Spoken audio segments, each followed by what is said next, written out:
A global hub port connecting the world. Busan Port is opening up a bigger tomorrow for ports worldwide. Busan Port, a global hub port.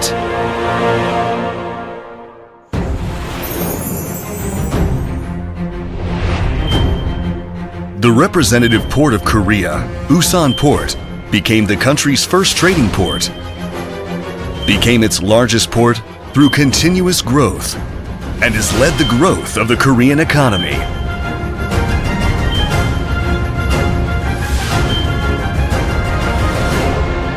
And now, Busan Port is making a leap forward as a world-class port.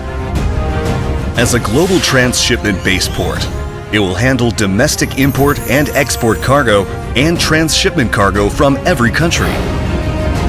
Located on one of the world's 3 major trade routes, Busan Port is building a global network connecting ports in more than 150 countries. With large-scale port infrastructure, Busan Port boasts specialized port facilities including Newport, the largest transshipment hub in Northeast Asia, Northport, an intra-Asia shipping hub port, and Gamcheon Port and Dadaepo Port, which form the largest fishery product hub in Korea. In addition to this, with its state-of-the-art port facilities and excellent port personnel, Busan Port provides reliable shipping logistics services 24 hours a day, 365 days a year, giving it a competitive edge.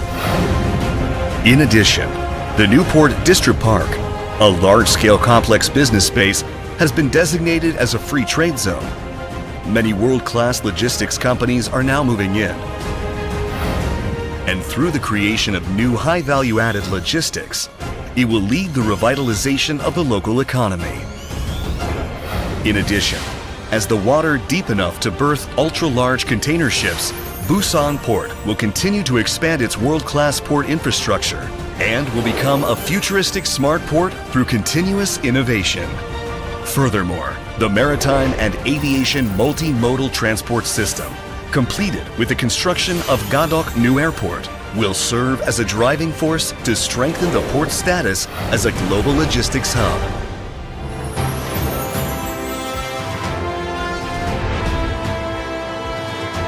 Busan Port Authority, established to develop Busan Port as a competitive shipping logistics center, is continuing to innovate to set the standard for ports worldwide.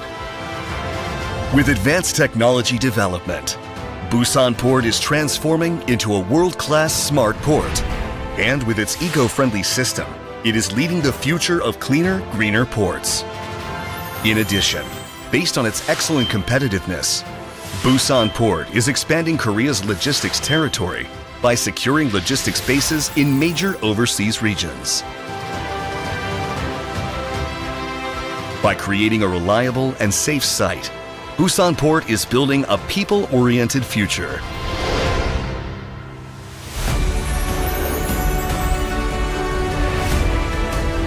Beautiful Busan Port, where people and the city, nature and the port are harmonized, welcomes passenger and cruise ships from all over the world. By redeveloping the deteriorated port facilities of the North Port, Busan Port will transform into a central port for international maritime tourism, where people, business, culture, and art can coexist. And with the birth of this comprehensive maritime cultural space, it will proudly advance to the maritime capital of Northeast Asia that is true to the name.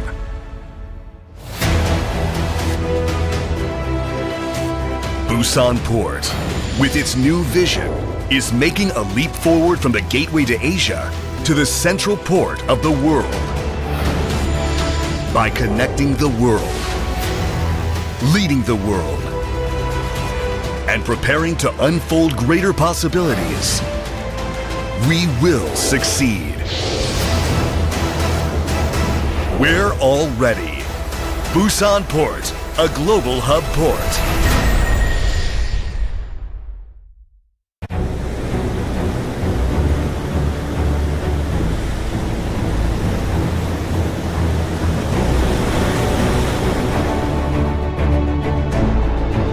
Being the hub of Northeast Asia means being the center of unbounded passion. We move forward based on a high level of expertise and trust.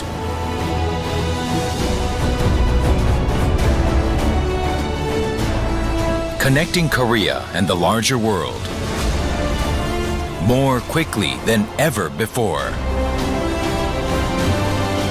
A center of world-class logistics and marine tourism. This is Incheon Port. Since the establishment of the Incheon Port Authority in 2005, Incheon Port has constantly expanded its facilities and services to become the second largest container port in Korea, leading the country's real economy. It has grown to become a hub of logistics and trade in Northeast Asia. Drawing on the success of Incheon New Port's container pier, where large container ships can berth, Incheon Port is expanding its container pier in order to become a high-tech, smart port. The South Port has both general and container dedicated piers, and will also host Smart Auto Valley, a used car export complex. The Inner Port is a multi-purpose port located in calm waters inside the Lock Gate, while the North Port is a comprehensive port for industrial commodities.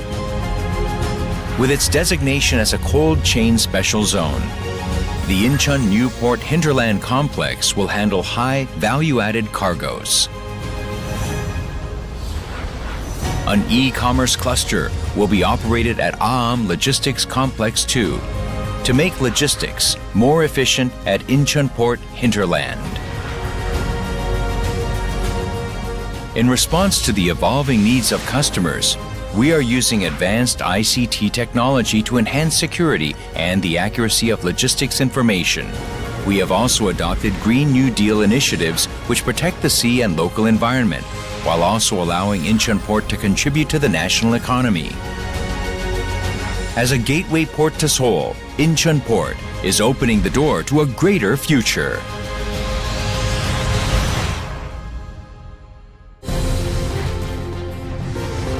Rebirth as a marine tourism hub. The Incheon International Ferry Terminal is connected to 10 cities in northern China via car ferry routes to provide express logistics services and to serve as a bridge for tourists between Korea and China. The Incheon International Cruise Terminal is a hub for cruise tours, which are the heart of marine tourism. And Golden Harbor will be the center of global marine culture and tourism with shopping, leisure, resort, and entertainment facilities. We will open the door to a new era by becoming an economic engine and center of urban culture. We'll lead the Korean New Deal through port redevelopment and reach the world through the promising hinterland markets in Northeast Asia.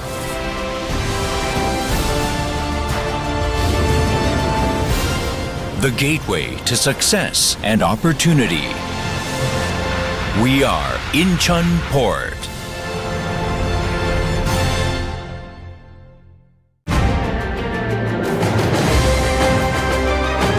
Surrounded by sea on three sides, Korea has countless ports.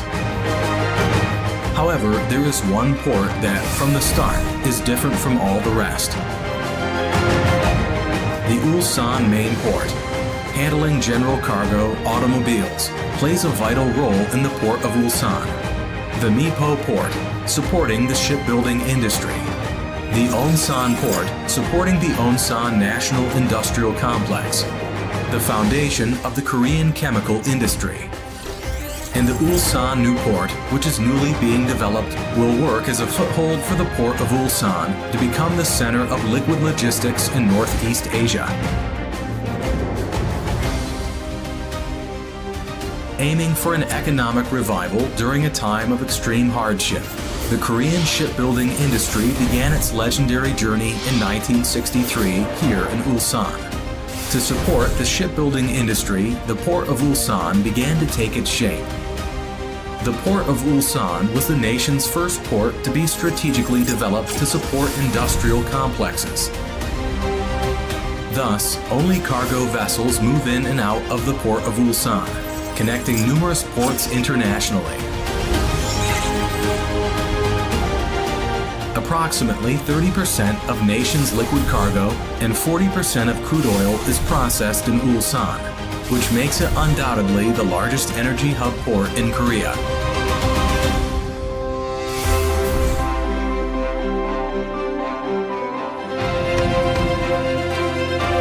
Even among the fierce competition between major ports, the port in Ulsan in Korea has been unshakable. The port of Ulsan was able to grow steadily because of a new history being written by the Ulsan Port Authority. The Ulsan Port Authority is a public enterprise established in 2007 to contribute to national economic growth by fostering the port of Ulsan as a competitive hub for shipping and logistics.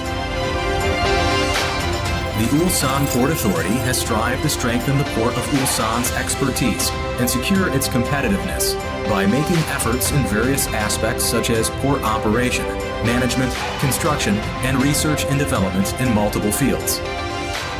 Over 200 million tons of cargo is being handled annually. Development of the District Park Complex, where industries like assembly, processing, and manufacturing are fostered, beyond simple logistics support. Northeast Asian Oil Hub Project, creating immense synergistic efforts with petrochemical industry.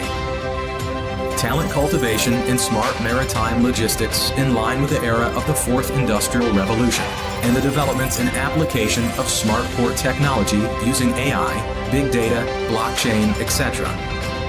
Securing Korean companies' competitiveness in overseas logistics by utilizing port construction and operation expertise. Port safety established by strengthening the port safety network.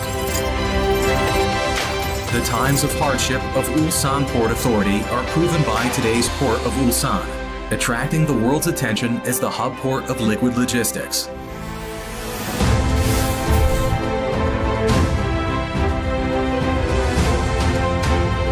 Now, the Ulsan Port Authority is entering the era of eco-friendly, low-carbon energy by taking another leap forward for the future of Korea. With the development of the new eco-friendly hydrogen logistics infrastructure, Ulsan Port keeps its place with carbon neutrality. The future of the port of Ulsan is an eco-smart port that leads the green energy logistics. In terms of sustainability, Ulsan Port Authority is also building a roadmap to ease problems like fine dust, climate change, and environmental pollution.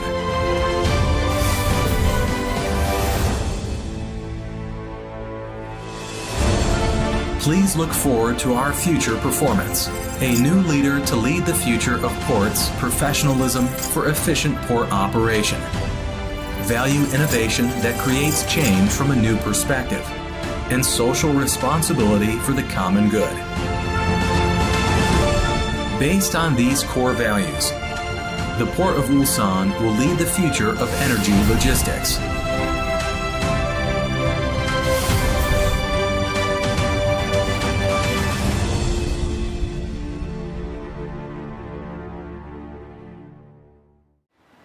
The oceans are the cradle of life and the beginning of evolution. Shrouded in ancient mystery for 4 billion years and home to a myriad of creatures, they are still full of things that remain unknown to humankind.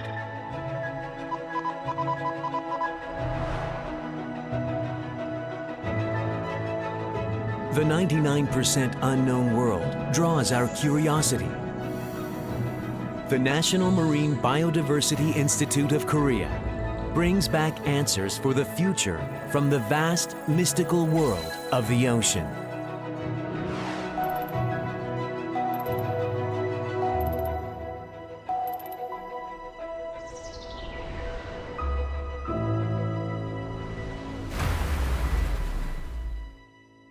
Recognizing the need for a national organization dedicated to making marine resources a national asset and continued utilization of domestic and overseas marine resources, the National Marine Biodiversity Institute of Korea was founded in 2015. A myriad of creatures live in the ocean, many of which remain unknown. MABIC collects and manages extensive information for the systematic management of marine resources. Its activities include research, conservation, and utilization, as well as the discovery of value. MABIC is increasing awareness of the importance of marine living resources through a variety of exhibitions and educational programs. Seaquarium, Korea's only marine life museum, represents MABIC's commitment. Upon entering Seaquarium, visitors are greeted by the 24.7-meter-tall Tower of Life. As its name suggests, the Tower of Life is full of life, with more than 4,200 marine life specimens, making it a symbol of marine biodiversity. Managing and conserving biodiversity is to maintain this important national asset. As an organization responsible for marine and fishery resources and a global research institute protecting Korea's sovereignty over marine life in its waters, we are dedicated to making Korea a marine powerhouse. At the same time, we are committed to continually responding to international conventions and increase international cooperation towards creating and running an overseas marine resources hub.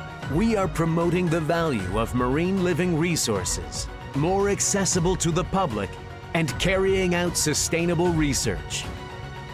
The National Marine Biodiversity Institute of Korea.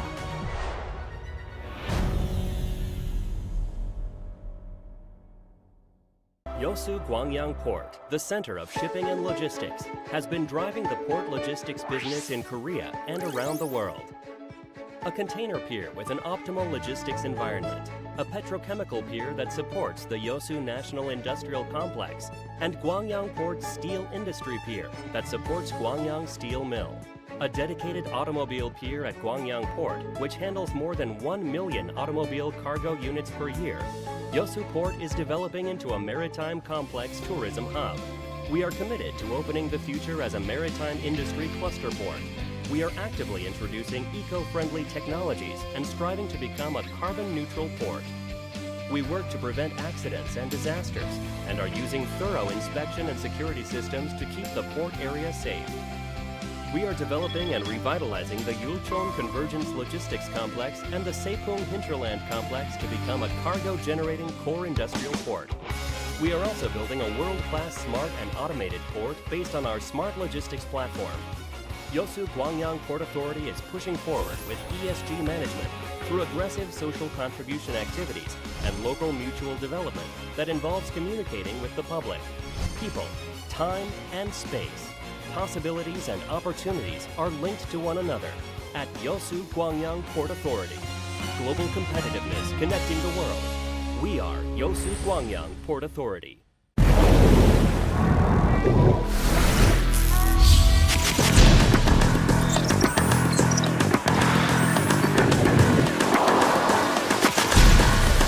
Innovative power that changes the world. Wave.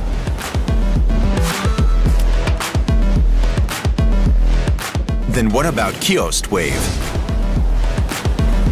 The power of the Korea Institute of Ocean Science and Technology comes from communicating with the world and changing the future through world-class research.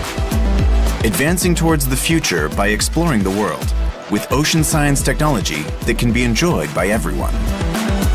We continue to create Kiost Wave. 키오스트 웨이브, 그 시작은 어디서부터일까요? In a small research laboratory within the desolate landscape of marine science, we began to imagine. Ocean science and technology is an extensive field of study that requires massive manpower and infrastructure. We were certain that with our creativity and passion, our dream of becoming a marine science powerhouse would surely come true.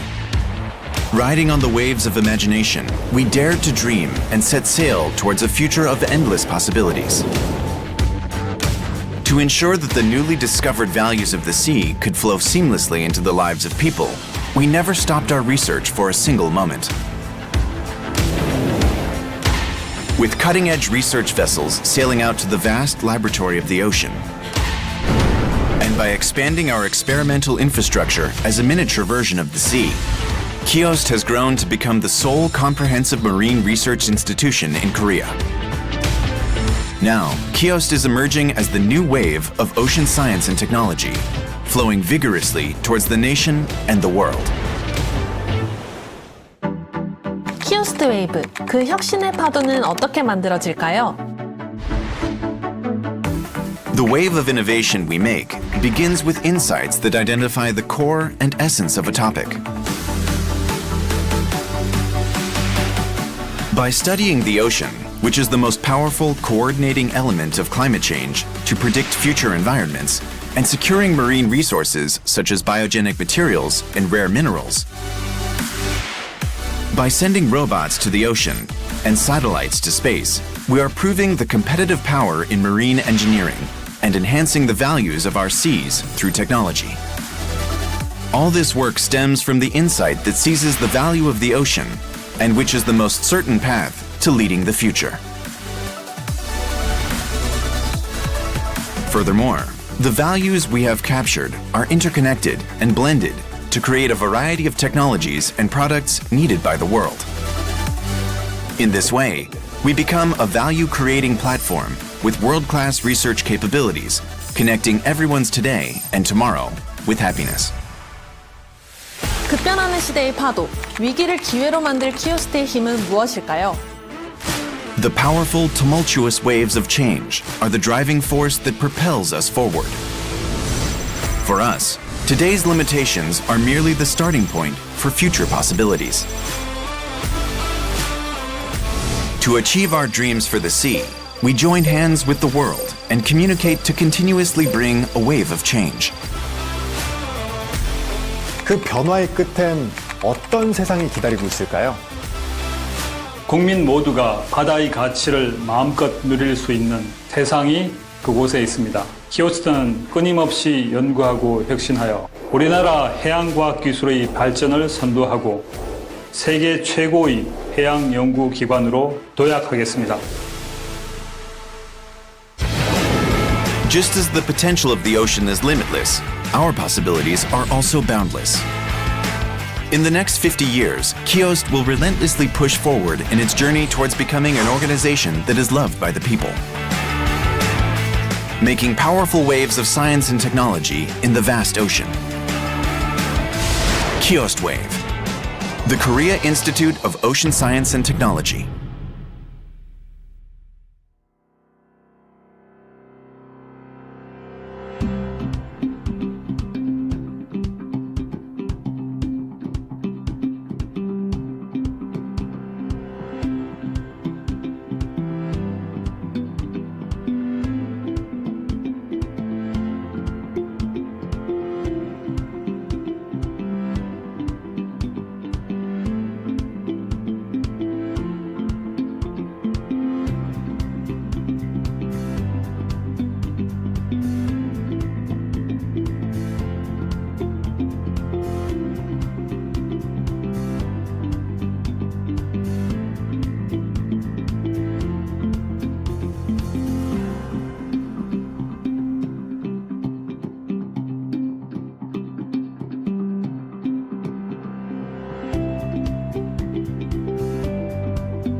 and gentlemen, our honored guests are now entering the hall.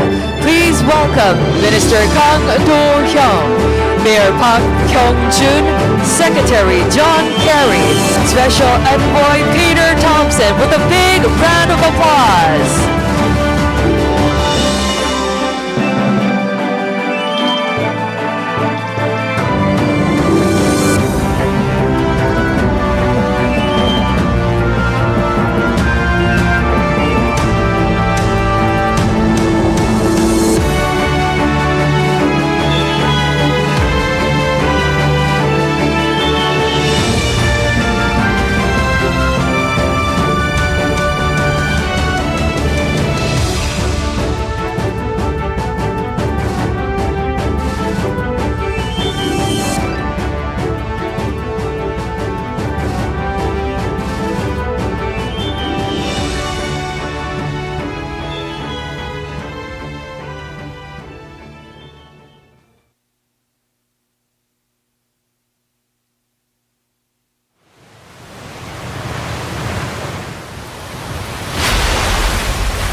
Your Excellencies, distinguished guests, ladies and gentlemen, greetings to all of you and welcome to the opening ceremony of the 10th Our Ocean Conference. My name is Kelly Park and it is with great honor and great pleasure to be guiding you throughout today's proceedings. It is an honor to meet you all. With the theme, Our Ocean, Our Action, this opening ceremony sets the stage for a very important journey. One where we reflect on a journey of shared progress and look ahead to the concrete steps we need to take for the future. And now to open this ceremony, we would like to present a very special video introducing the 10th Our Ocean Conference, which highlights the 7 core agendas shaping our shared marine future. Ladies and gentlemen, please turn your attention to the screen.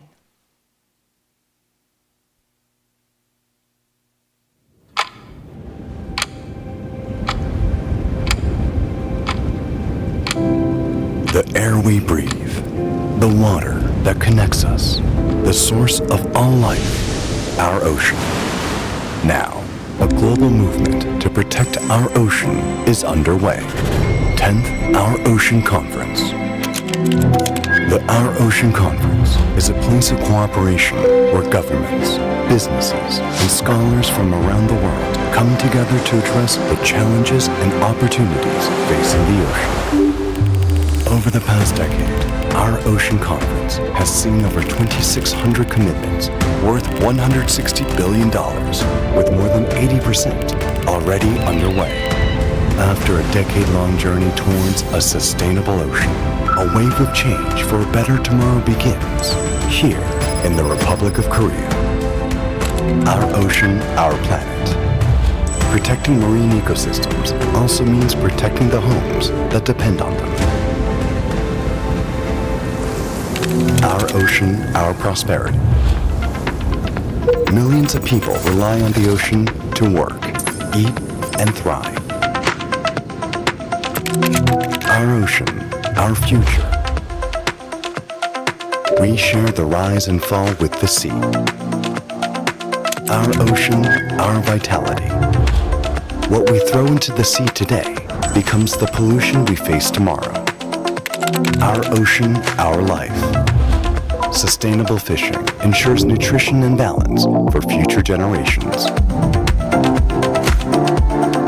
Our ocean, our safety. A safe ocean means safe journeys, secure incomes, and stronger communities.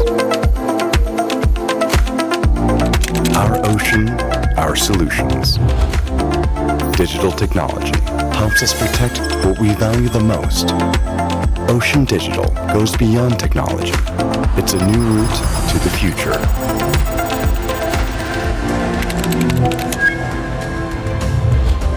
The beginning of change. The time for action is now. Our ocean, our action.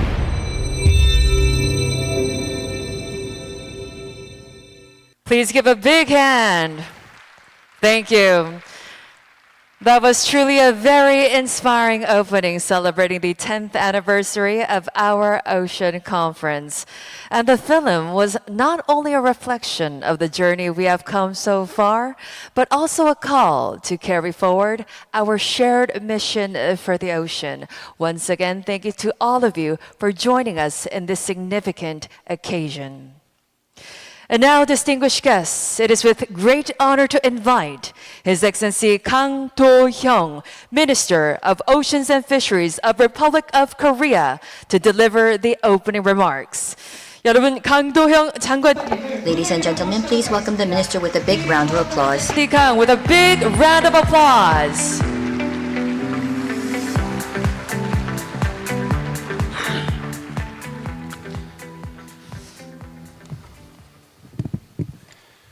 반갑습니다.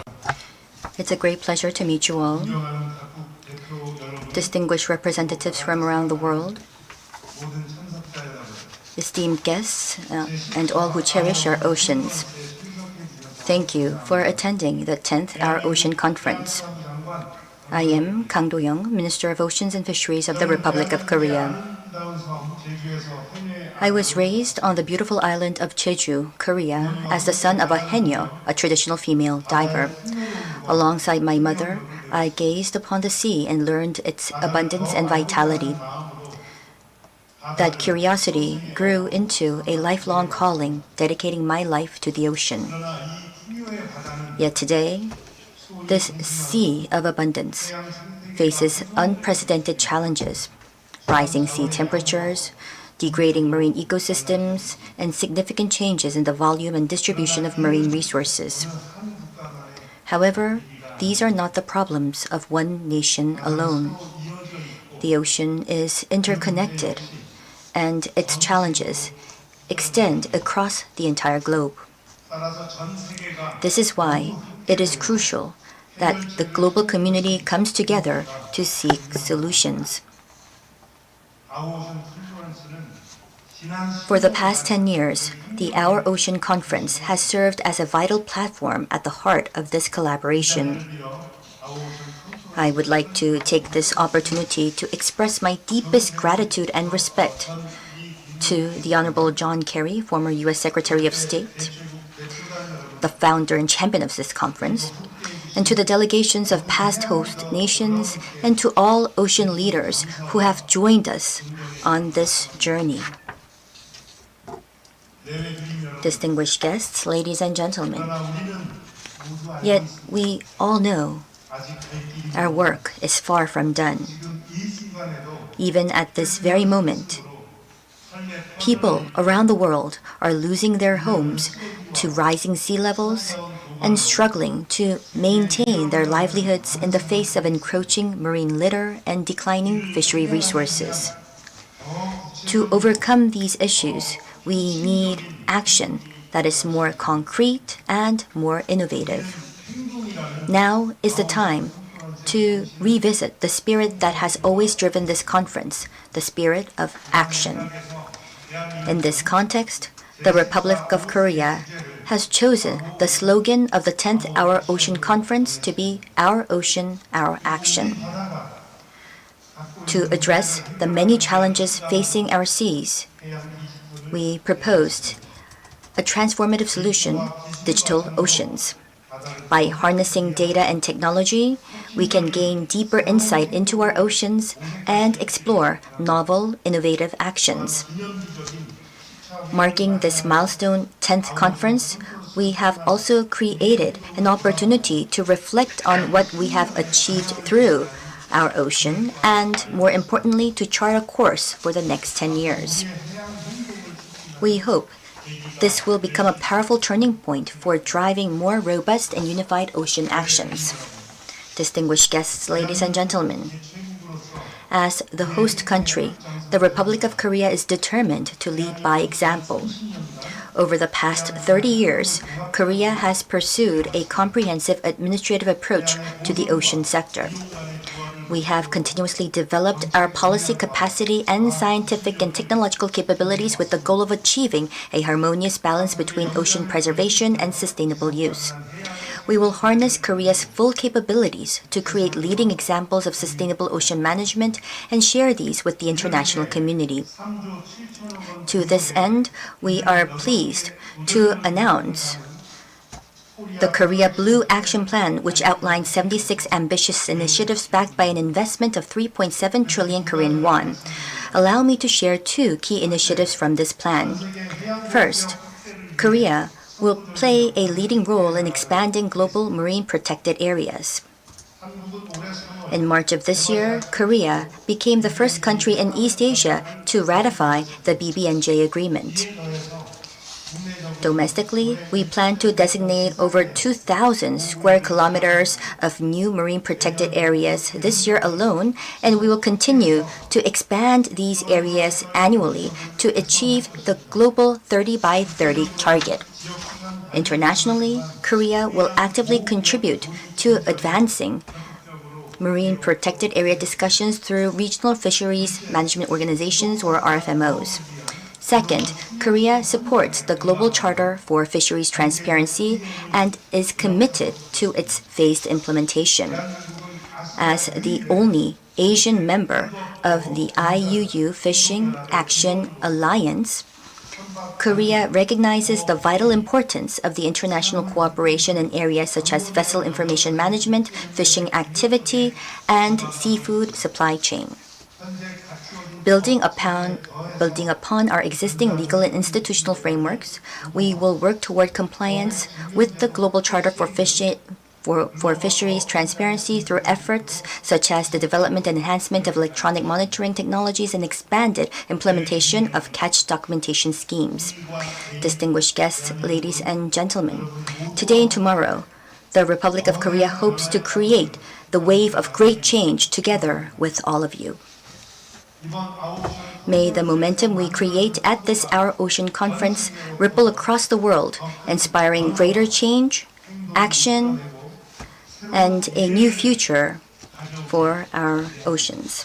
Thank you very much. Yes, thank you, Minister Kang, for the inspiring words as well as your strong leadership, highlighting the importance of global cooperation and Korea's commitment in ocean protection. Thank you once again for your dedication and support for making this event possible. Thank you. And now it is with great honor to introduce a congratulatory message from His Excellency Han Deok-soo, Acting President and Prime Minister of Republic of Korea. Please turn your attention to the screen. 존경하는 내외 귀빈 여러분. Distinguished guests, ladies and gentlemen, I sincerely congratulate you on the occasion of the 10th Our Ocean Conference. To the ocean leaders from around the world who have come to Korea, I extend my warmest welcome. The world today is facing complex crises such as climate change and biodiversity loss. The ocean lies at the very heart of these crises. To effectively respond to the marine crisis, international solidarity and cooperation are of utmost importance. As a global maritime power, the Republic of Korea will take the lead in efforts to protect the ocean. First, we will further strengthen cooperation with countries around the world to establish green shipping corridors that emit no carbon throughout the entire logistics and transportation process.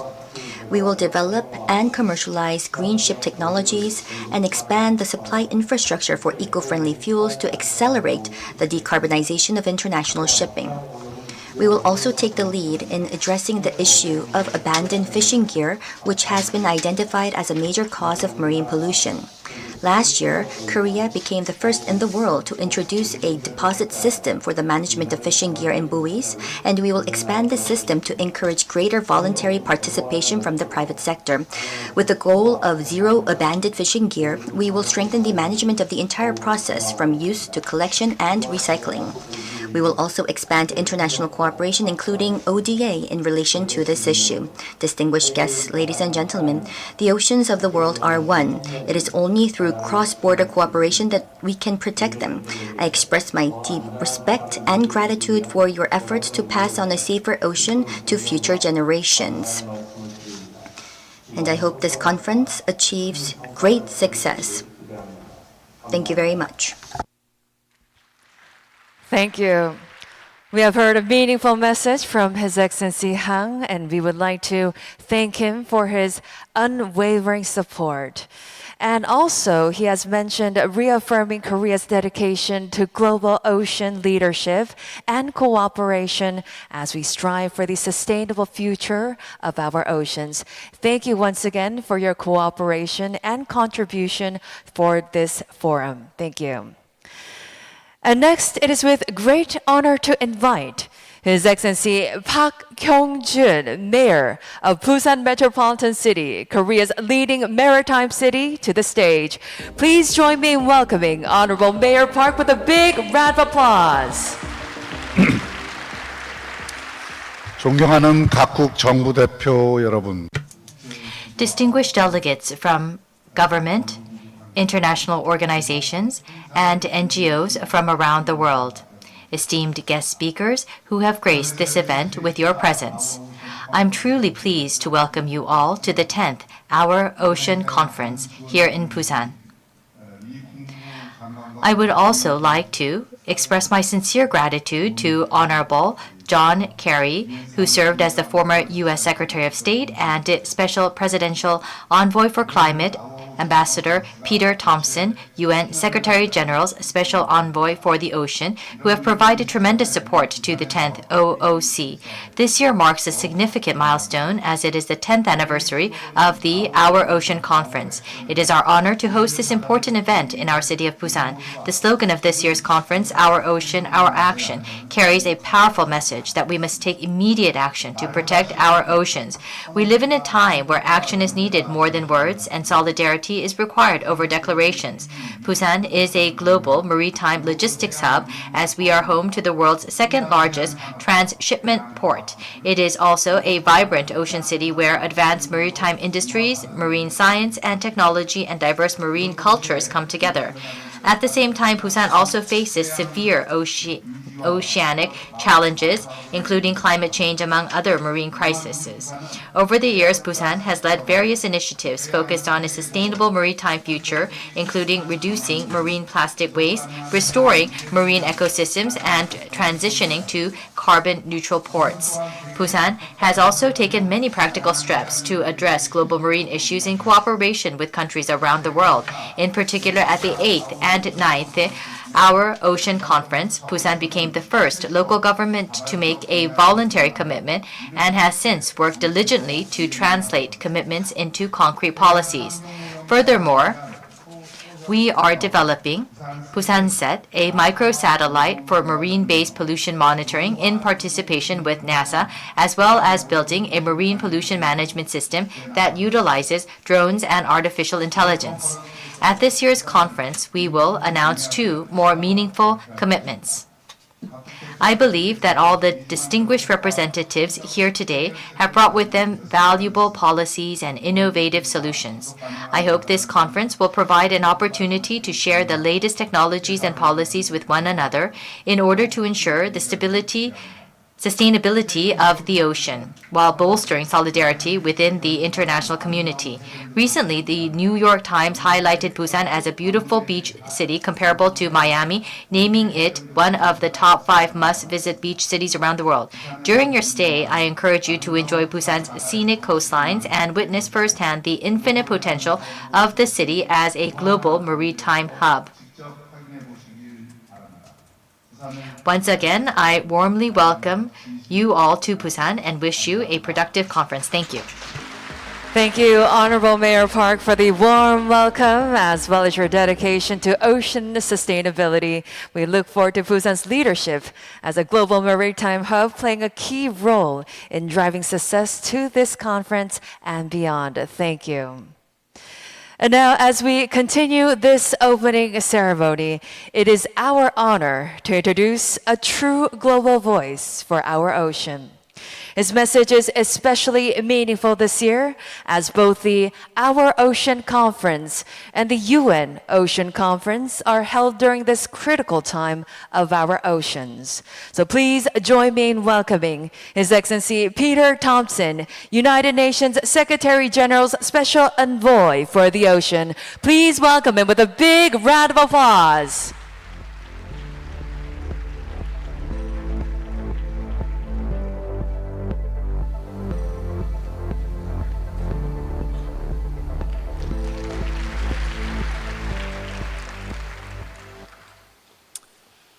Minister Kang Do-hyung, Mayor Park Hyung-joon, Excellencies, ladies and gentlemen, all courtesies observed, and warm greetings to everybody present here with us this morning.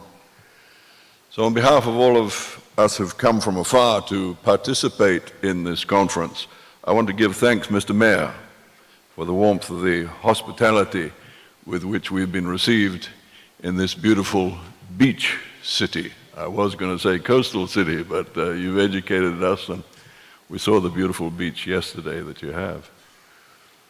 To Mr. Kang and all those he leads at the Ministry of Oceans and Fisheries, and indeed to the Government of Korea as a whole, we give thanks and congratulations for your hosting of the 10th Our Ocean Conference, and we pledge our commitment to its success. I choose this moment to also thank and congratulate Korea for its recent ratification of the High Seas BB&J Treaty. I note that the purpose of the Busan Conference has been stated to be the mobilization of global action to address the challenges faced by the ocean. In pursuit of that purpose, 6 key areas of action have been identified, all of which are in urgent need of international and local attention. One such is that of marine protected areas. Ladies and gentlemen, if we are to prevent a massive loss of biodiversity in the ocean, marine protection must enter a new era of 30% protection. In pursuance of that responsibility, I'm pleased to recognize the work that is currently underway to present a 30 by 30 ocean action plan at the UN Ocean Conference on the 9th of June, a little over a month's time. Meanwhile, sustainable fisheries demands enforcement of science-based and rigorously enforced management of fish stocks if we're to end the current malady of overfishing by a factor of 36% the global fish stocks. That strident demand also extends to the cessation of harmful fisheries subsidies, some $20 to $30 billion per annum of public funds being spent mainly on industrial fishing fleets to go out and chase diminishing stocks of fish. And as you know, the WTO processes are still underway in Geneva, but are very close to consensus. The curtailing of marine pollution will take a huge step forward if we are to successfully this year agree on a really robust internationally binding plastic treaty. For the sake of human and environmental health, it is important to understand that agreement on the proposed plastic treaty is our once-in-a-lifetime opportunity to control plastic pollution and production. With ocean temperatures steadily exceeding our earlier forecasts of warming, we're witnessing the scientifically predicted consequences. The world is experiencing its worst ever coral bleaching and mortality event, and sea levels are rising at an increasing rate. Singling out the countries at high risk from sea level rise, the United Nations has calculated that 900 million people are living in low-lying coastal areas where they will be placed in acute danger. Ladies and gentlemen, if we want our children to inherit a relatively stable planet, then we must do everything in our power to keep fossil fuels in the ground. we must continue humanity's rational movement away from the burning of fossil fuels towards a net zero world, an equitably electrified world powered by renewable energy. The Secretary General of the United Nations said last week that since the adoption of the Paris Climate Agreement, the projected curve of global warming has been bent down from over 4 degrees Celsius of temperature rise within this century to 2.6 degrees if current national climate action plans are fully implemented. Obviously, we have to bring that down a lot further. To quote him further, renewables are the economic opportunity of the century. Dissenters and fossil fuel interests may try to stand in the way, but the world is moving ahead, full speed ahead. No group or government can stop the clean energy revolution. We cannot, must not, and will not let up on climate action. Before my closing remarks, ladies and gentlemen, I want to acknowledge the presence of Secretary John Kerry, the giant behind the Our Ocean Conference, and the great contribution that the conferences have made to the well-being of the ocean. On behalf of an ever-grateful ocean community, I thank you, Senator Kerry. After Busan, we'll be turning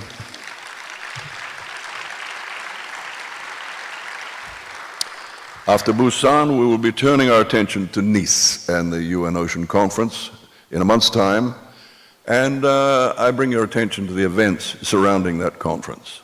In their wisdom, the conference co-hosts Costa Rica and France, and I acknowledge the presence of the Minister of Foreign Affairs of Costa Rica. They have arranged for 3 special events focused on financing the sustainable blue economy, advancing ocean science, and addressing the consequences of rising sea levels.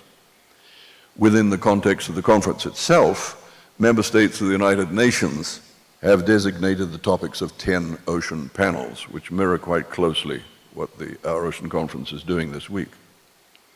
And I'm very pleased to see that Korea has been chosen to co-chair the panel that is promoting the role of sustainable food from the ocean for poverty eradication and food security going forward. Looking ahead to the continuity of global attention in support of SDG 14, our universal agreement to conserve and sustainably use the ocean's resources, I warmly welcome the offer of the Government of Korea and the Government of Chile to co-host the 4th UN Ocean Conference with a view to holding it here in Korea in 2028. So let us all dedicate ourselves to the true course set by these international agreements and multilateralism. Let us be strong in thought and deed that reason and innovation will overcome the mounting challenges ahead. Let us take the tide while it serves, and through faithful implementation of SDG 14, may we thereby bequeath a healthy ocean to our children and our grandchildren. And I thank you for your attention. Thank you, Ambassador Thompson, for the powerful message, as well as your lifelong commitment to the health of our oceans. Your passion will continue to inspire all of us as we work together to protect our oceans. Thank you once again for your dedication and support. And now, ladies and gentlemen, to celebrate this special occasion, we have invited a very special guest. She is someone who has lived a life deeply connected to the sea and recently took bold action in the ocean itself, embodying the spirit of challenge and care in what this conference stands for. Ladies and gentlemen, please welcome Korean actress Song Ji-hyo to the stage.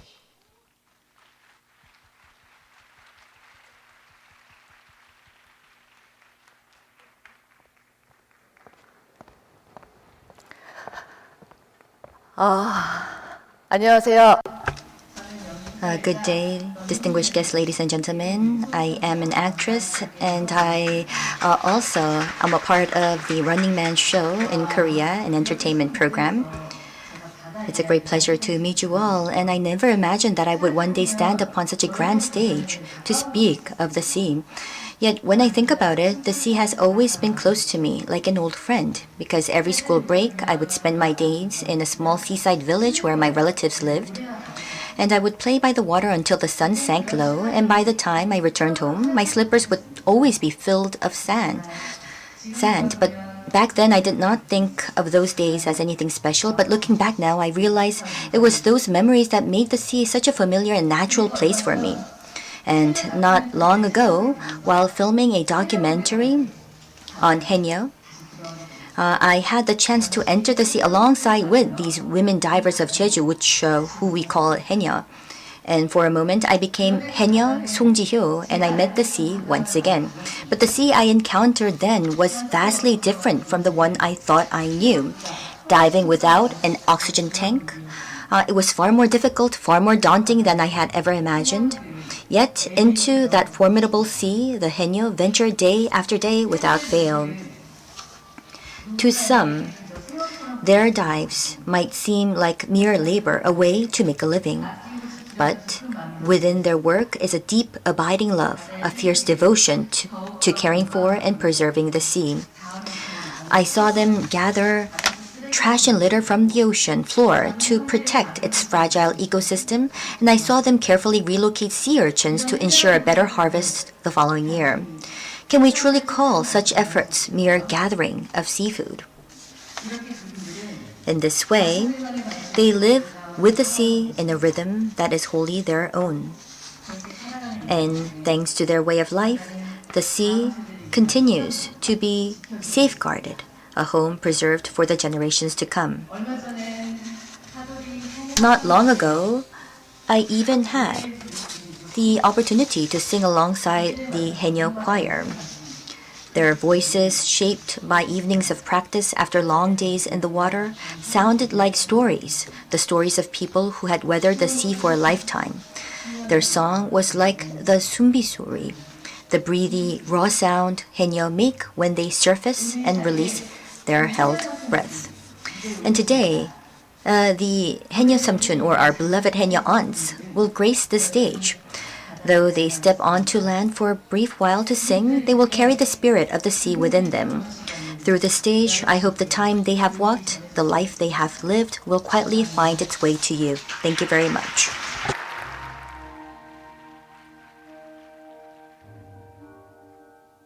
Jeju Island, Republic of Korea, is home to a unique maritime culture. Here, women dive 2 to 10 meters deep without oxygen tanks to harvest seafood. They are known as Haenyeo. Farming was difficult on Jeju's rocky land, and rough seas often claimed the lives of male fishers. So, the women of Jeju grew strong. They supported their families and sustained the local economy. Haenyeo never dive alone. They always work together for survival and solidarity. After a 1-minute dive, they resurface and whistle, a sound called sumbi-sori, to signal they are safe. They work together to shape knowledge, rules, and trust, which lie at the heart of their community. Their villages strictly regulate fishing grounds, harvesting methods, and seasons. During spawning periods, they halt harvesting, clear marine weeds, and leave young marine life untouched. To Haenyeo, nature is not just a resource, but a life to be protected and passed down. Their sustainable fishing, women's leadership, and communal values have endured for generations. The Haenyeo tradition has spread beyond Jeju to other regions and even overseas. In 2016, the Haenyeo tradition was inscribed on the UNESCO Intangible Cultural Heritage List. Today's performance features the Hado Haenyeo Choir of Jeju, the only one of its kind in Korea. The choir, composed of active Haenyeo, preserves their culture and shares their stories through song.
Thank you for that beautiful performance, bringing the unique connection between Korean maritime culture and the ocean. Hope you all experienced the glimpse of Korean marine culture. Please give it a big round of applause to Hado Haenyo Choir. Thank you. Thank you very much. And now, ladies and gentlemen, we will begin a special session marking the 10th anniversary of our Ocean Conference. Over the past decade, this conference has grown into a global platform for ocean action, delivering over 2,600 commitments and driving collective progress. Now, to commemorate this milestone, the Republic of Korea has organized a session as an opportunity to reflect on what we have achieved together and to discuss the direction for the next 10 years. Korea has also requested the Secretariat of the Our Ocean Conference, the World Resources Institute, to conduct a comprehensive analysis to more than 2,600 commitments made to date. And the Secretariat is now here today to share the findings of this important work. So we are very honored to invite Cynthia Barzuna from World Resources Institute on behalf of the OOC Secretariat to share the key findings of this important report. Please welcome with a big round of applause.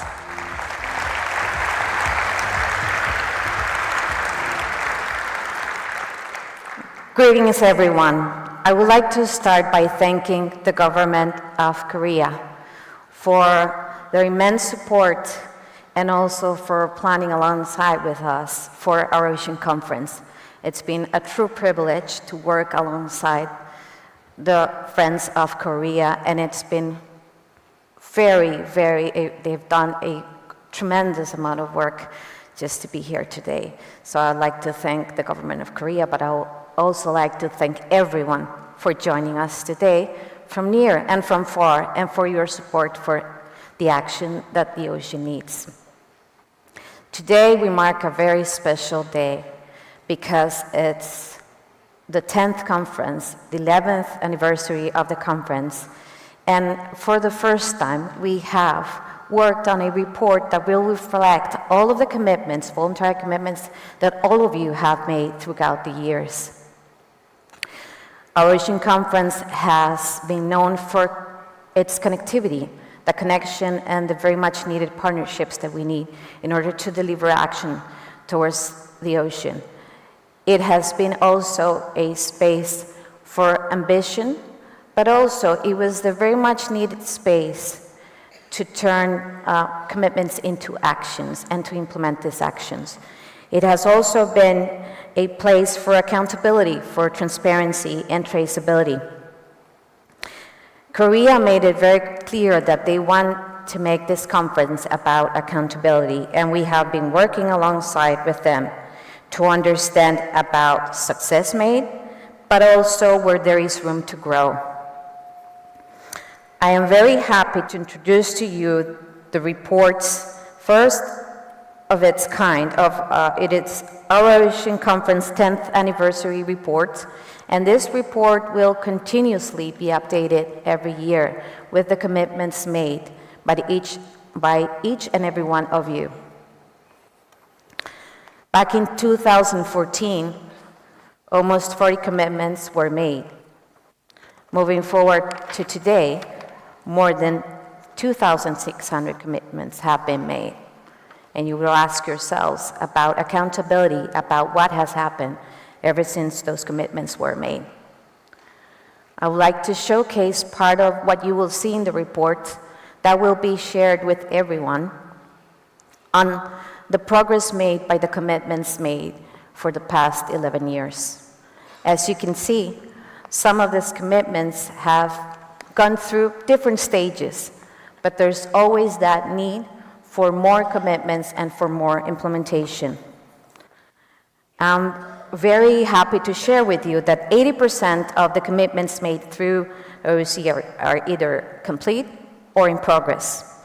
Nearly 24 billion of funds pledged at OOC have been fully dispersed, with another 109 billion in progress, And over half of this, nearly 85 billion, has been committed to address ocean and climate impacts and solutions. And of course, that means that 25 billion are still yet to be mobilized.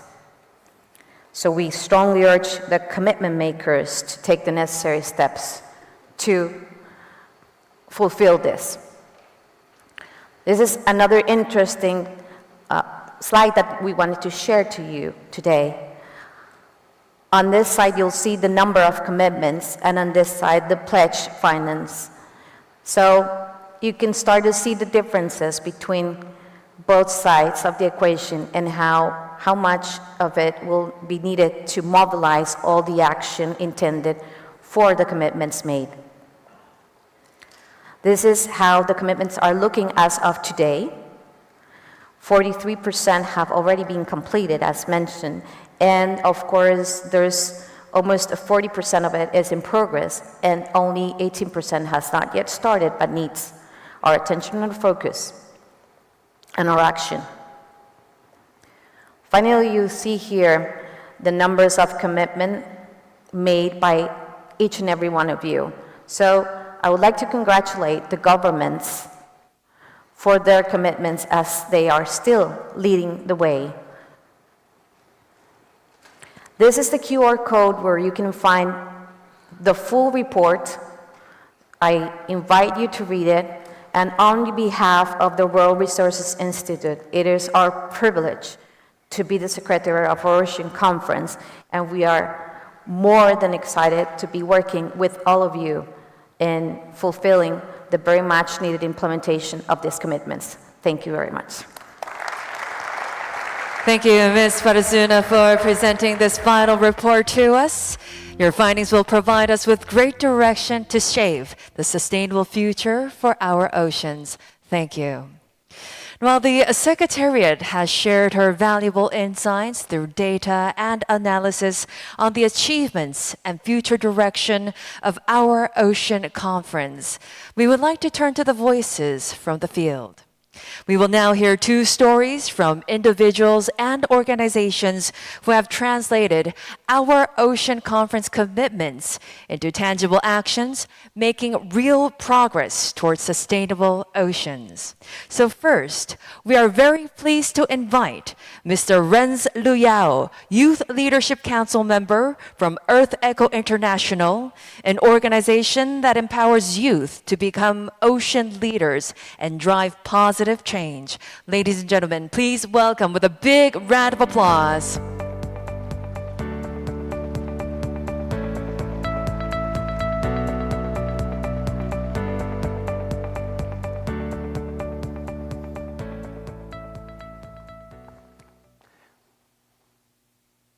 Good day, Your Excellencies, ladies and gentlemen.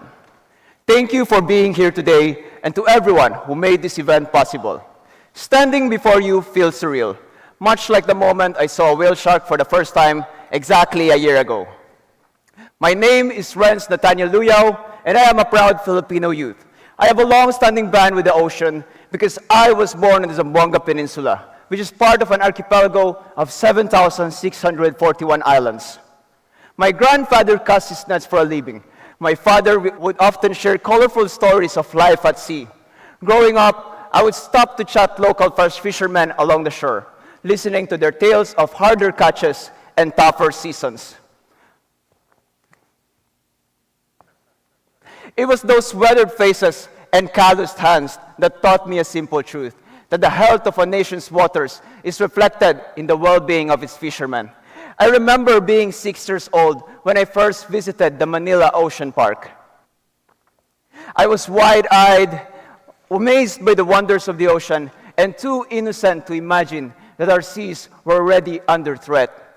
Years later, during my senior high school research, I conducted a study on microplastics in Sardiniela, a favorite food source in my hometown, known as the bottled sardines capital of the Philippines. What I found was alarming, knowing that there is microplastic contamination in our staple fish. The Philippines ranks as the third highest contributor to ocean plastic pollution, generating an estimated 2.7 million metric tons of plastic waste every year. And here is the reality. the Philippines is in the middle of a marine biodiversity crisis. According to the latest Ocean Health Index, we now rank 214th out of 220 countries in maintaining marine ecosystem health. This is especially alarming because the Philippines is part of the heart of the Coral Triangle. We hold nearly 10% of the world's coral reef area and about 2,000 species of fish. But this incredible biodiversity is under threat from pollution, overfishing, and climate change.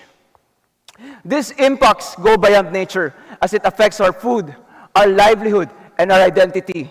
Take the West Philippine Sea, where 70% of our fish catch has declined and only 5% of Philippine coral reefs remain in excellent condition.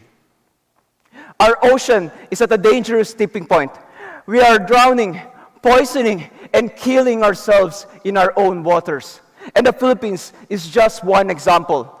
Globally, only 2.8% of our ocean is fully protected.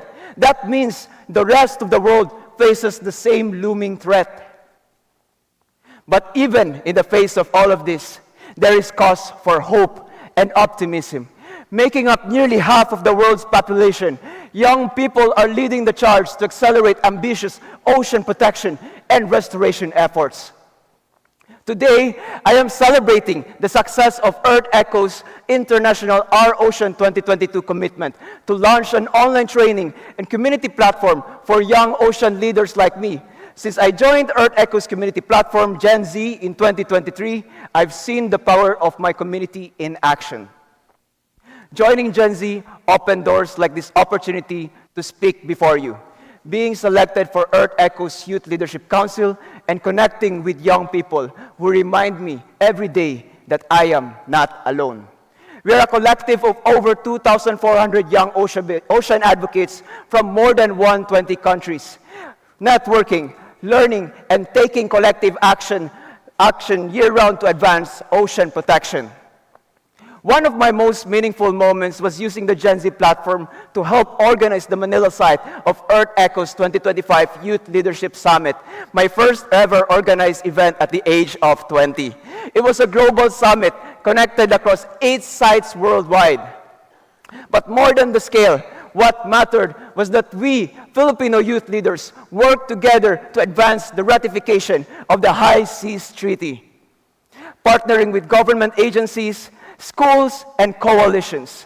It proved that everyone has a role in protecting our ocean and that young people are key to making the conservation efforts durable for the long term.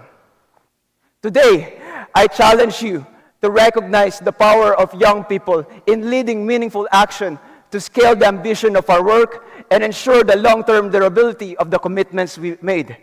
We cannot do it all, but when we come together, governments, businesses, communities, individuals, we can turn the tide and bring the ocean back to life again.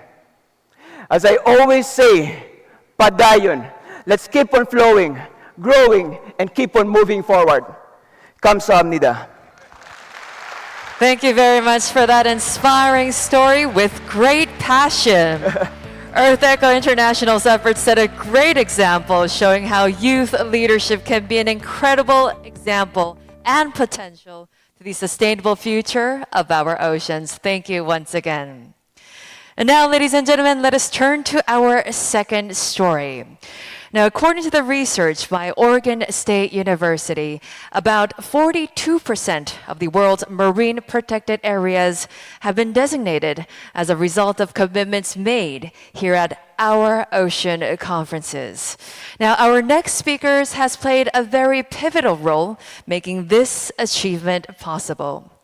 So please welcome Senior Director Mr. Matt Rand and Consultant Mr. Carlos Prolo from Pew Ocean Legacy sharing their story with us. But first, please welcome Senior Director Mr. Matt Rand with a big hand.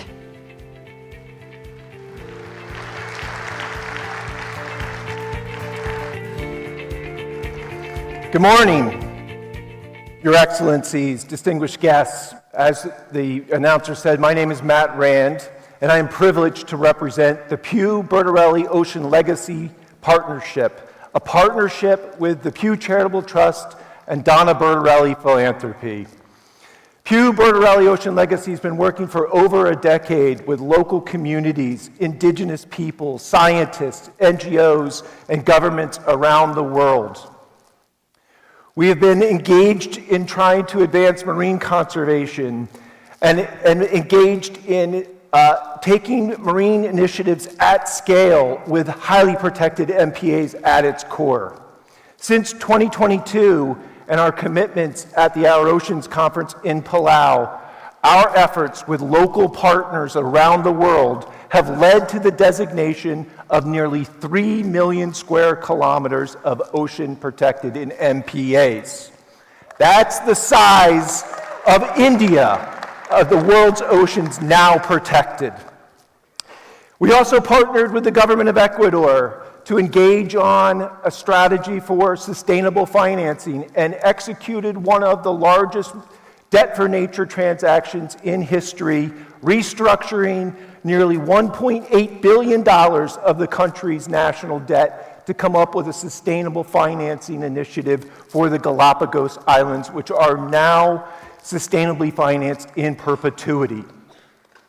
I'm thrilled today to introduce one of our local partners working in Panama with the local fishing industry. Carlos Polo, the Director of Sharkey Management, please come on out.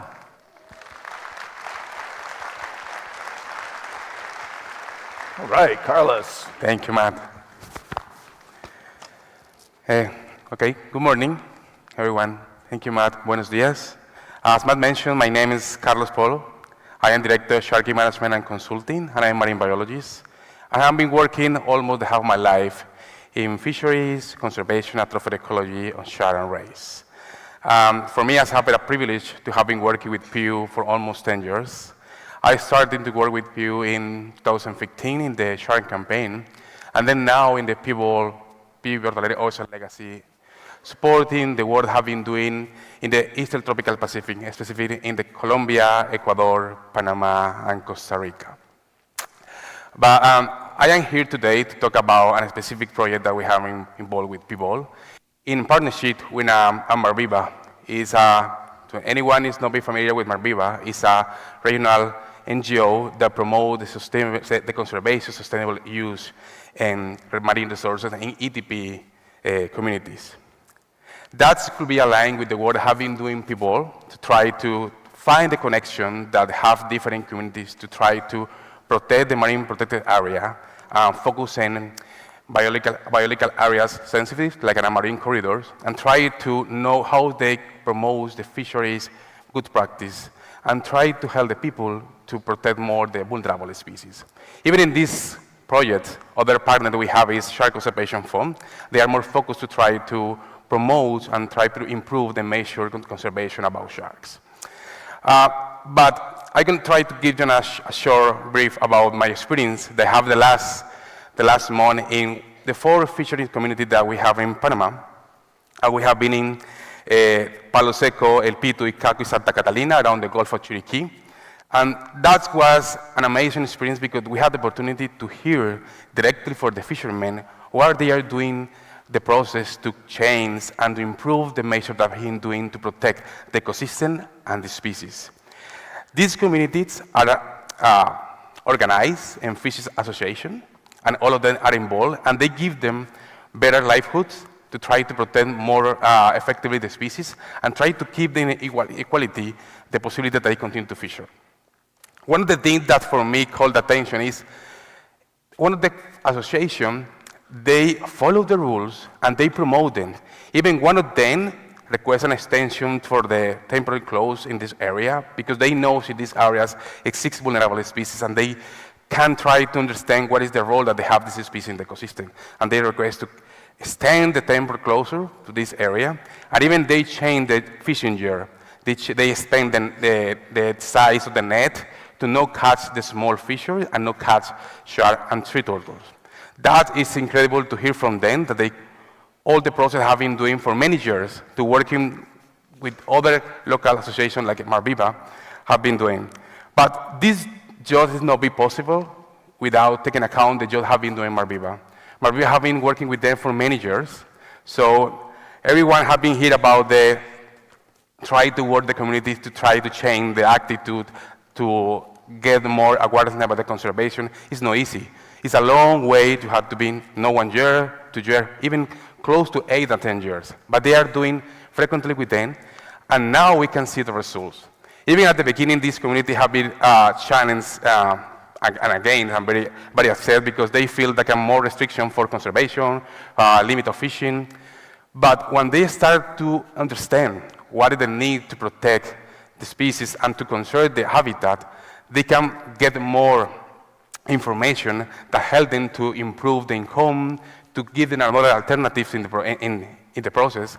So when we visit them, we found them that even some of them changed the activity to be only fishermen, to give the service to tourist people. So the people are right there, go to diving, go to snorkeling, they bring them to the people to the island, and when they come back to the land, this community have a small local restaurant.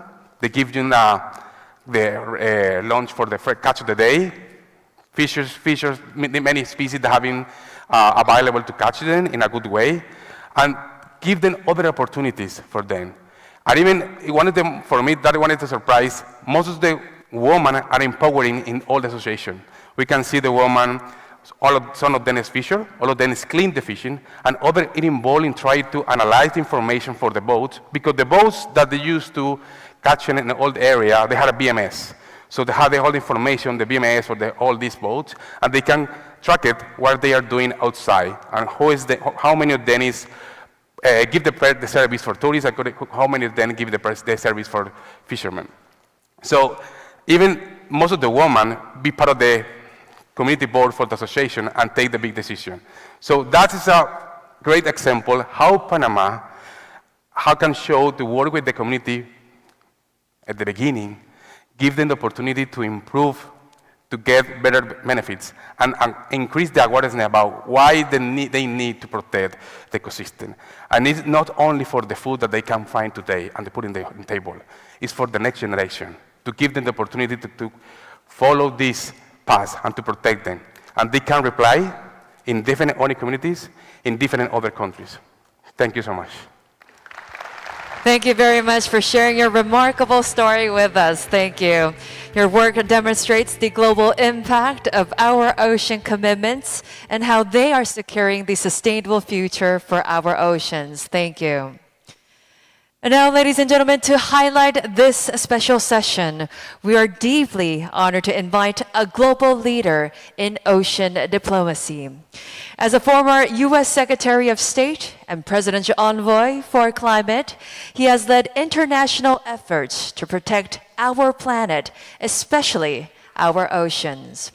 As the founder of the Our Ocean Conference, he has launched this global movement 10 years ago and has been its unwavering champion ever since. So today he returns to reflect on the decade of progress and to look ahead of what comes next. So please welcome His Excellency John Kerry, the 68th U.S. Secretary of State, for his keynote speech on a decade of achievements and future outlook for our Ocean Conference. Please welcome with a big hand.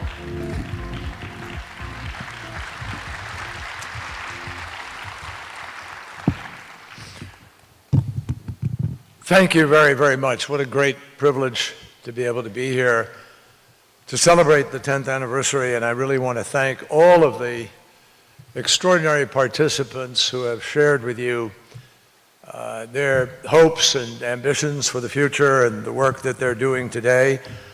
I particularly want to thank our hosts, who I think have done a spectacular job.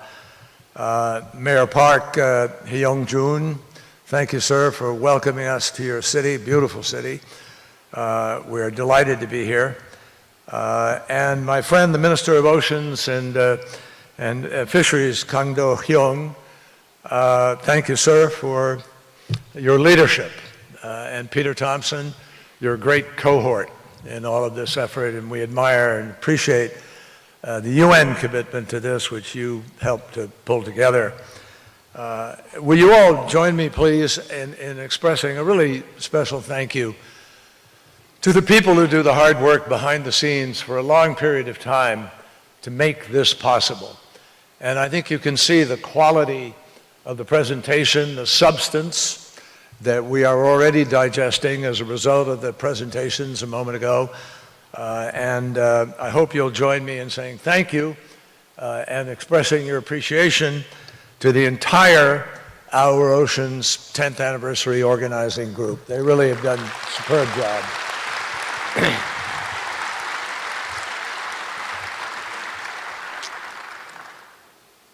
So my friends, I had the privilege of coming here from Rome, where I joined hundreds of thousands in mourning Pope Francis, a leader who so faithfully represented the values of humility and compassion, which are at the heart of the Jesuit order. In his encyclical, which you don't have to be Catholic to read, you should, I urge you, pick up his encyclical, which is printed in many languages. It was the first encyclical that he wrote during his pontificate, called Laudato Si, praise to him. And it's Coda Laudato Deum. And the Pope made a very eloquent and powerful moral argument for exactly what all of you, what all of the countries that are here, all of the NGOs that are here, all of the corporations that are here because they feel this compulsion to respond to the beauty that we saw on that screen and to understand our human connection to that. We were privileged to be able to be introduced to Haenyeo culture and the beautiful choir that shared with us more than just a song. What we saw in those images were really the connection of we human beings in our daily lives to the ocean, which most people think is so vast and huge, there's no way that humans can somehow wreck it. But in fact, that's what we're doing. Pollution, overdevelopment, growth, overfishing, illegal fishing. When you add all the pieces of the challenges to the ocean up, our job becomes even bigger. But it is a mission that we must be successful in achieving. In the Pope's words, our fulfillment as people depends on the relationship of care that we establish with the world. And he underscored our common response to the critical threat that climate change poses to our common home. He referred to it as our home. And he warned us, I quote him, "I wanted to share with all of you, my brothers and sisters of our suffering planet, my heartfelt concerns about the care of our communal home. Yet, with the passage of time, I have realized," he said, "that our responses have not been adequate, and that the world in which we live is collapsing, and many may be near a breaking point." Those are very powerful, very honest, and compelling words from a man who every day was working for humanity. That word, existential, gets thrown around a lot in politics. And sometimes it's sort of too easy to say, oh, it's an existential issue, it's existential.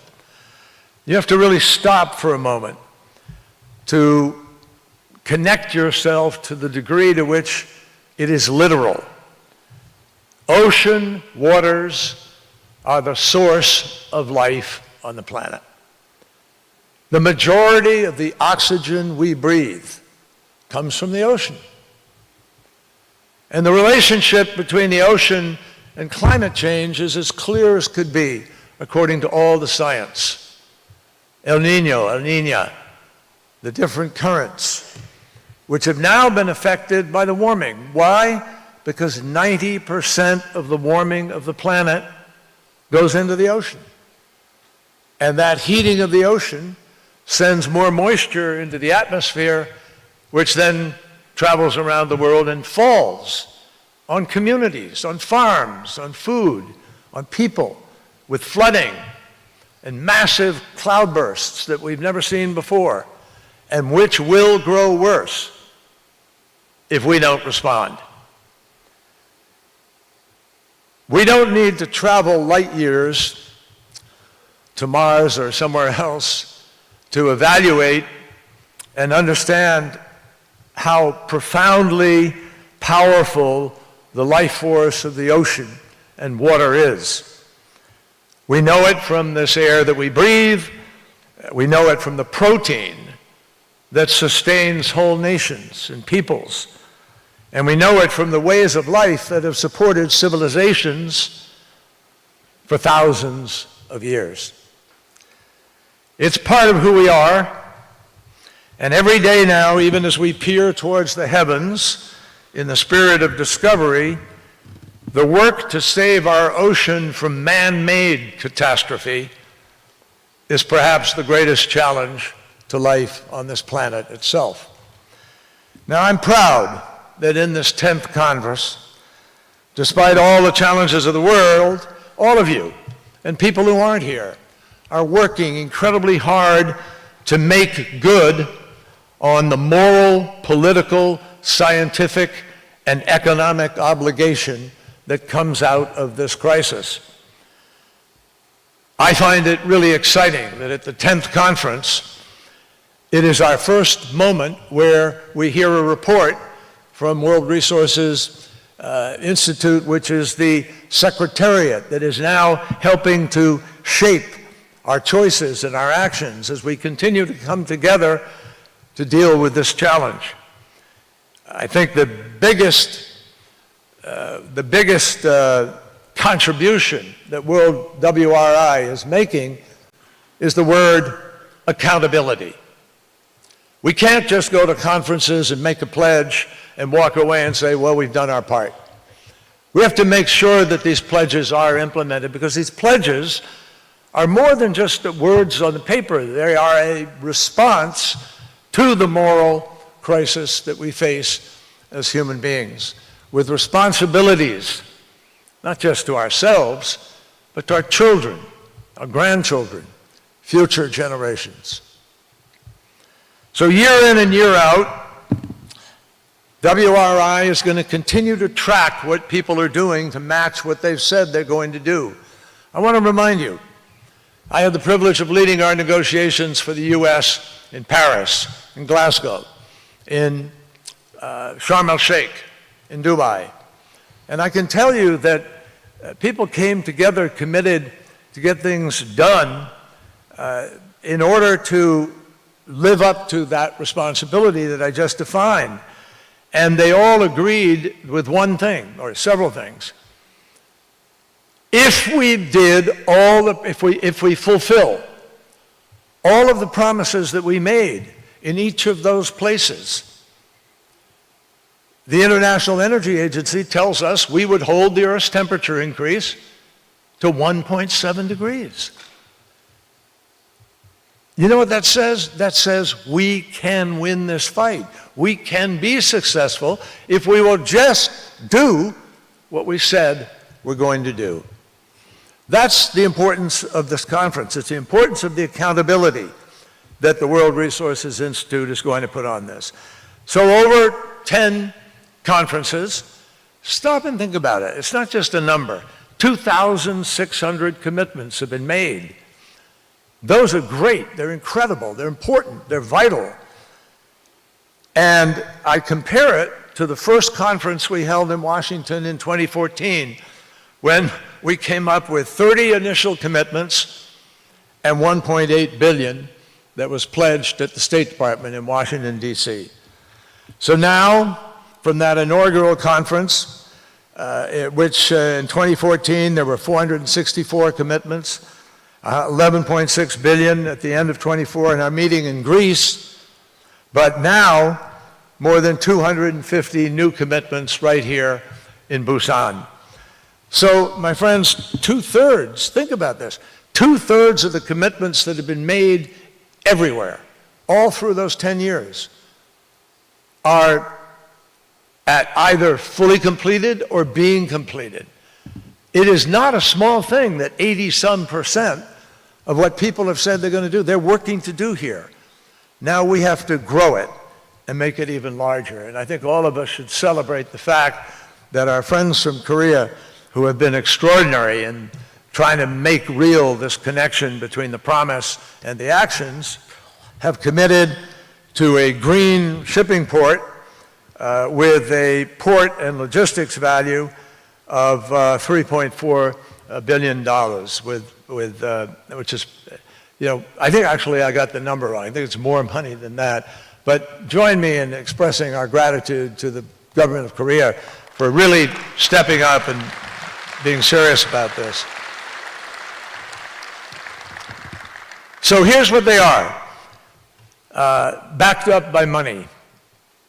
National plastic pollution action plans, bans, or protections for over 30 countries, by over 30 countries. 51 pledges in zero-emission shipping and green shipping corridors. And that, I will tell you, because the IMO made a major decision, the largest shipping companies in the world have joined in, Yara, MSC, Maersk, and they are changing the propulsion of their ships now and making them low carbon or no carbon, and over the next 20 years, the entire shipping fleet of the world will shift to low carbon, no carbon propulsion. It's an extraordinary step forward in commitment. So make no mistake, we celebrate each and every one of those steps, but we have to be honest with ourselves as we proceed along here. We're in a race against a ticking clock in order to turn the tide. I know that none of you came here just to praise the promises or to, be positive about the past commitments that we made. We have to lean in even more. We have to do this because that's the only way we're going to meet our goals, because instead of heading towards the 1.5 degrees or 1.6 or 7, we're still on course to hit 2.5. Now, there's an upside to that. A couple of years ago, we were heading to 4 degrees. So we've shown capable of bringing that down, so we're on a new trajectory, and I'm here to say to you, I know we are capable of getting on a trajectory, may not hit 1.5, but we can get very close. And the difference between the trillions of dollars that governments will have to spend in order just to fix things, and in order to build adaptation and resilience, we will reduce that cost and make it available to be able to put into our populations, our schools, our healthcare, our education. So my friends, I just close by saying this to you. As daunting as the challenge may seem, I got to tell you, I am optimistic. I really am.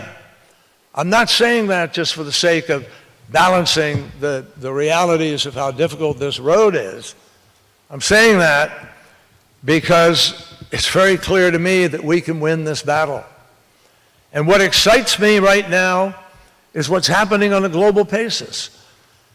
A few years ago, I would fight with China in our negotiations and say, you can't build another coal-fired power plant if you're not going to capture the emissions. It's going to wind up adding and adding more and more emissions, and ultimately, we're going to kill ourselves. Well, guess what? Today, in keeping with what we passed in Dubai when we said we must accelerate in this decade, China is now produced and deployed, they've manufactured and deployed more renewable energy than all of the rest of the world put together. That proves it can be done. It proves that if we make the decision and implement, we can make these things happen. So we have to make 30 by 30 real. And a big part of what we're focused on in Busan is that effort. I can tell you, because right now I'm dedicating most of my time to trying to accelerate the energy transition. And what China has also done now is, because of their research and development work, there's a new battery with storage capacity that has the ability to be able to add something like 300 miles to an electric vehicle's charge in about 5 minutes. And it's not based on lithium. It uses saline. So human ingenuity is what makes me optimistic. We have the ability to be able to make a difference here to all of us in implementing these transitions. Geothermal, hydrogen, solar gets better and better even now, still, and cheaper. And in the end, what's going to happen is we're going to win this battle in the marketplace because the price is going to be cheaper. We're going to be able to deliver cheaper electricity, better electricity, and we're going to do it in a way that doesn't poison the planet. It's common sense, but unfortunately, too often, there are powerful forces that sometimes resist and alter common sense. So this is our moment to protect cultural, historical, ecological, significant areas in the world. And I'll just share with you, last year, about $2 trillion was invested in venture capital to accelerate all of these technologies, to work on geothermal, to do the things necessary to effect this transition.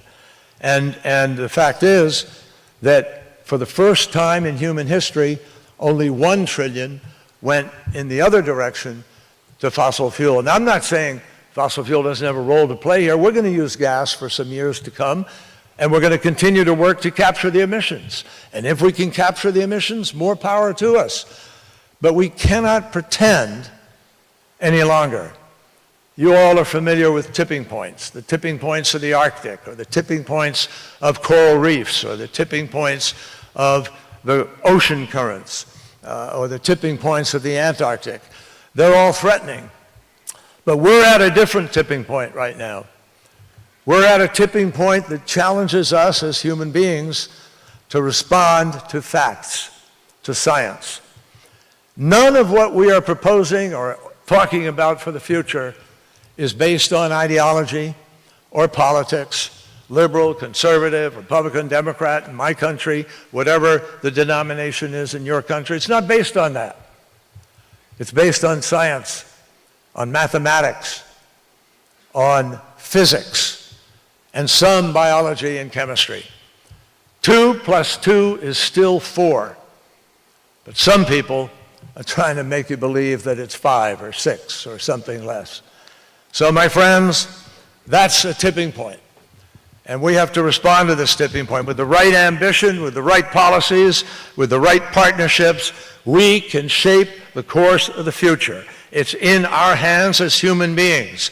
We have defined the problem by how we light our buildings, how we drive our vehicles, what we do with respect to power and energy.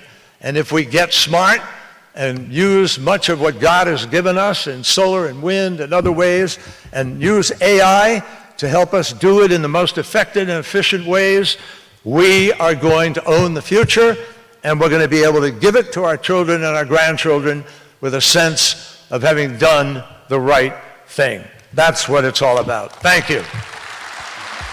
Yes, thank you, Secretary Kerry, for the thought-provoking speech, as well as your unwavering leadership, reminding us of the power of collaboration as the positive efforts of change. Thank you. And now, ladies and gentlemen, we hope that the insights shared this morning will continue to inspire meaningful dialogues and take bold actions in the days to come. In just a moment, we will proceed with the commemorative photo to commemorate this special occasion. So please remain seated as we prepare for the stage. And now we will begin the group photo session. First, I would like to invite our domestic partners at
one, please. Please step up to the stage and prepare for the group photo. Thank you very much for your cooperation. Yes, this is indeed a very significant occasion, so we would like to preserve this with photo. And we have lots of cameras here today to commemorate this meaningful occasion. So we would like to take 2 photos. Yes. 2 분? Oh. Can we take 2 steps to the right, please? 2 steps to the right. 1, 2, yes, 2 steps to the right, please. Yes. Left, please, sorry. Left. 2 발자국 더 갈까요? 괜찮을까요? 네, 되셨습니다. Okay, it looks like we're all ready. And we have lots of cameras here today. So with a big confident smile, please face towards the camera. On the count of 3. 1, 2, and 3. Looking very nice. And for our second photo, so celebrating the 10th anniversary with a big round of applause, please. Congratulations to the 10th Our Ocean Conference. Thank you, distinguished guests, for your honor and celebrating this valuable moment with us. Once again, another big round of applause. Thank you very much for your cooperation and support, and we would like to invite you back to your seats. Thank you once again. And please proceed to your seats one by one because we have lots of distinguished guests here today. Thank you once again for your cooperation. Thank you. And now, ladies and gentlemen, this concludes the opening ceremony of the 10th Our Ocean Conference. Thank you so much for joining us this morning, and we look forward to your active participation in the sessions ahead. Thank you once again. And please enjoy the short break.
Okay. Hello. Welcome, everybody.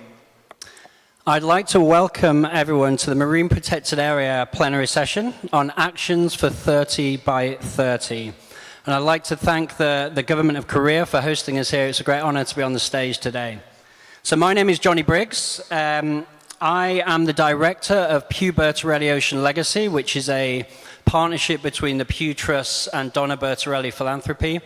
We seek to work with local partners and governments to achieve regional conservation efforts with sort of MPAs as their kind of foundations. And that's the core thing that we're going to be discussing today, or a key element of the conversation is marine protected areas. Now, as we gather for the 10th Our Ocean Conference, we are reminded of our shared responsibility to achieve 30 by 30. And this is a goal which includes marine protected areas and other effective conservation measures. This was a target that was arguably born in 1992 at the Rio Earth Summit when the first global goal for MPAs was announced. It was subsequently enshrined in the Global Biodiversity Framework as a 30 by 30 goal, and it's one of the key policy levers within that framework intended to halt and reverse biodiversity loss. So we're going to hear a lot about that context today, and also get a sense check on how we're doing and what actions we need to take to reach 30 by 30. To give it a bit of an idea of how we're doing, I did some rough maths, which are hopefully correct. 30% of the ocean is equivalent to the surface area of 3 moons. And since 1992, when we had this first goal, we've protected the equivalent of 1 moon. So that's in over 3 decades. In the next 4.5 years, we need to protect the equivalent of another 2. So that's how large this task is. We've protected 8.5% of the ocean so far. Not a lot of that in highly and fully protected areas, so there's a lot of work to do. But we're learning all the time about what we need to do to achieve this goal and make it effective, not just in terms of area, but in terms of quality. So we're learning about the need for inclusive community participation, effective implementation of the High Seas Treaty, long-term financial and sustained political will. The latter is something that we're kind of struggling for a little bit at the moment as we see transitions from governments to governments. So during this panel, we're going to dig into these issues, and we're going to dig into a lot more probably as well. And we've got a truly world-class panel here to my left. So our first speaker, I'm going to introduce everyone now, and then we'll have a talk each from each of them, is Evan Bloom. So he's from the Antarctic and Southern Ocean Coalition. Mr. Bloom is a former senior US diplomat and expert in ocean polar affairs.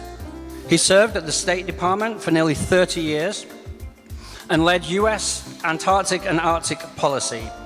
He has also been a leading figure in high seas treaty negotiations and international marine governance. Our second speaker is Astrid Schumacher, ASG and Executive Secretary of the Convention on Biological Diversity of the UN, formerly the Director for Green Diplomacy at the European Commission. She has led international efforts on sustainability, circular economy, and environmental governance, building on a distinguished career in EU external relations and global environmental policy. The third speaker is Dr. Rashid Smaila, Professor at the University of British Columbia.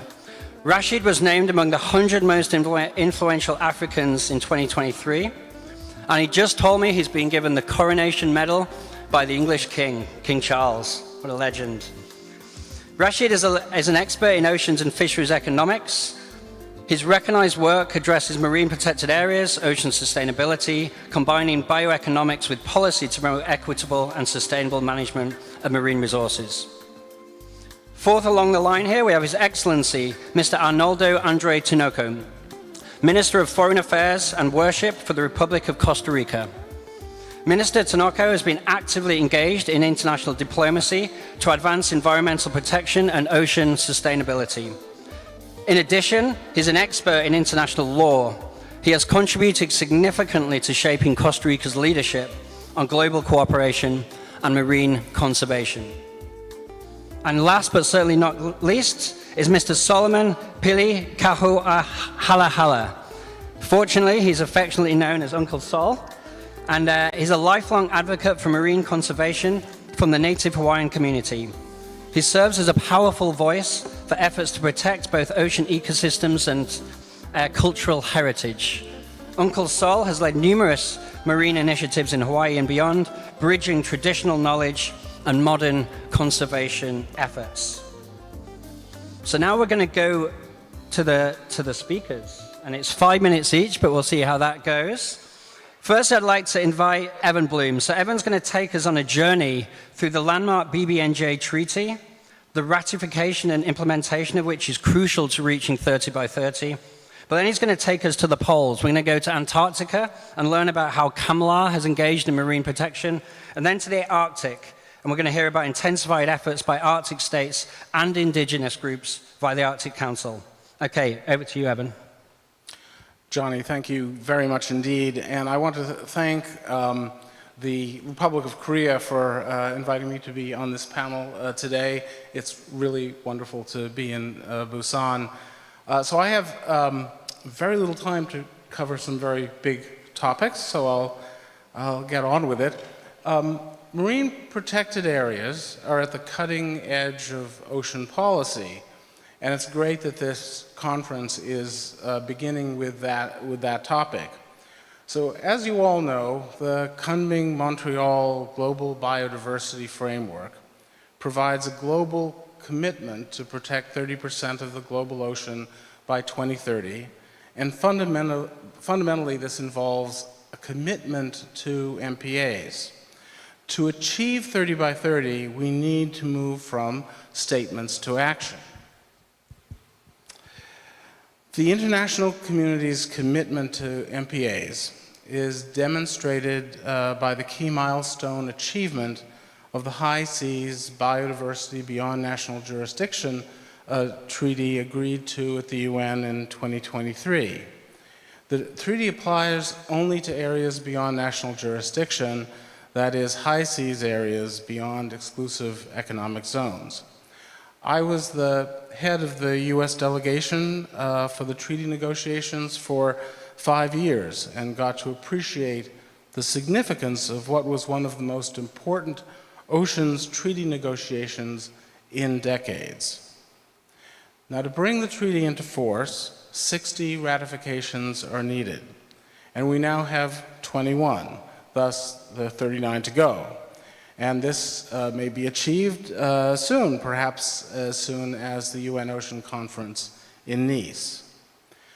Now, the treaty has a number of elements, but a key one is area-based management tools, which are basically MPAs. So let's talk about marine conservation in the polar regions. Polar regions are some of the best locations for MPAs. They have incredibly rich biodiversity, but limited economic activity and shipping by comparison with other places. Both regions are subject to rapid environmental changes, and thus they are key locations for climate science. Now, we already have a good record of success in Antarctica with MPAs. In 2016, the states agreed on the establishment of the world's largest MPA in Antarctica's Ross Sea. It's still the world's largest high seas MPA, twice the size of the US state of Texas. It took 5 years of negotiation, including efforts at the highest levels of the US government by then US Secretary of State, John Kerry, to get the consensus required, but with strong efforts, we achieved this. But now we need to do more. The Commission for the Conservation of Antarctic Marine Living Resources, which I'll refer to as CAMLR, has committed to establish a network of MPAs, but it has fallen behind in that task. Today, there are 4 mature proposals for MPAs based on best available science before the Commission. They have widespread support. Now, the Southern Ocean accounts for nearly 10% of the global ocean. If CAMLR agrees on these MPAs, then 26% of the Southern Ocean would be covered and thus make a major contribution to the 30 by 30 goal. Now, MPAs and other forms of conservation are also a key aspect of ocean conservation in the Arctic. The Arctic Council and its Protection of the Arctic Marine Environment Working Group has been focused on this. Now, the protections are primarily within the national jurisdiction of the Arctic states. As of 2021, 5.24% of the Arctic's marine areas were protected, but more can be done.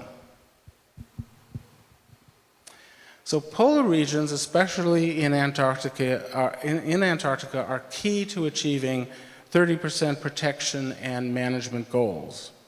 Relative lack of economic activity and shipping can make it easier to reach agreement on establishing MPAs there. And the unique biodiversity and ecosystems in the two regions calls out for protection in the interest of humankind. So it's really important to expand Antarctic MPA coverage as a matter of urgency. And at the other pole, Arctic states, working with indigenous groups, need to work harder to develop MPA networks and ecosystem-based management in the marine Arctic. This can be facilitated through accelerated efforts in the Arctic Council. So, Johnny, thank you very much. Thank you.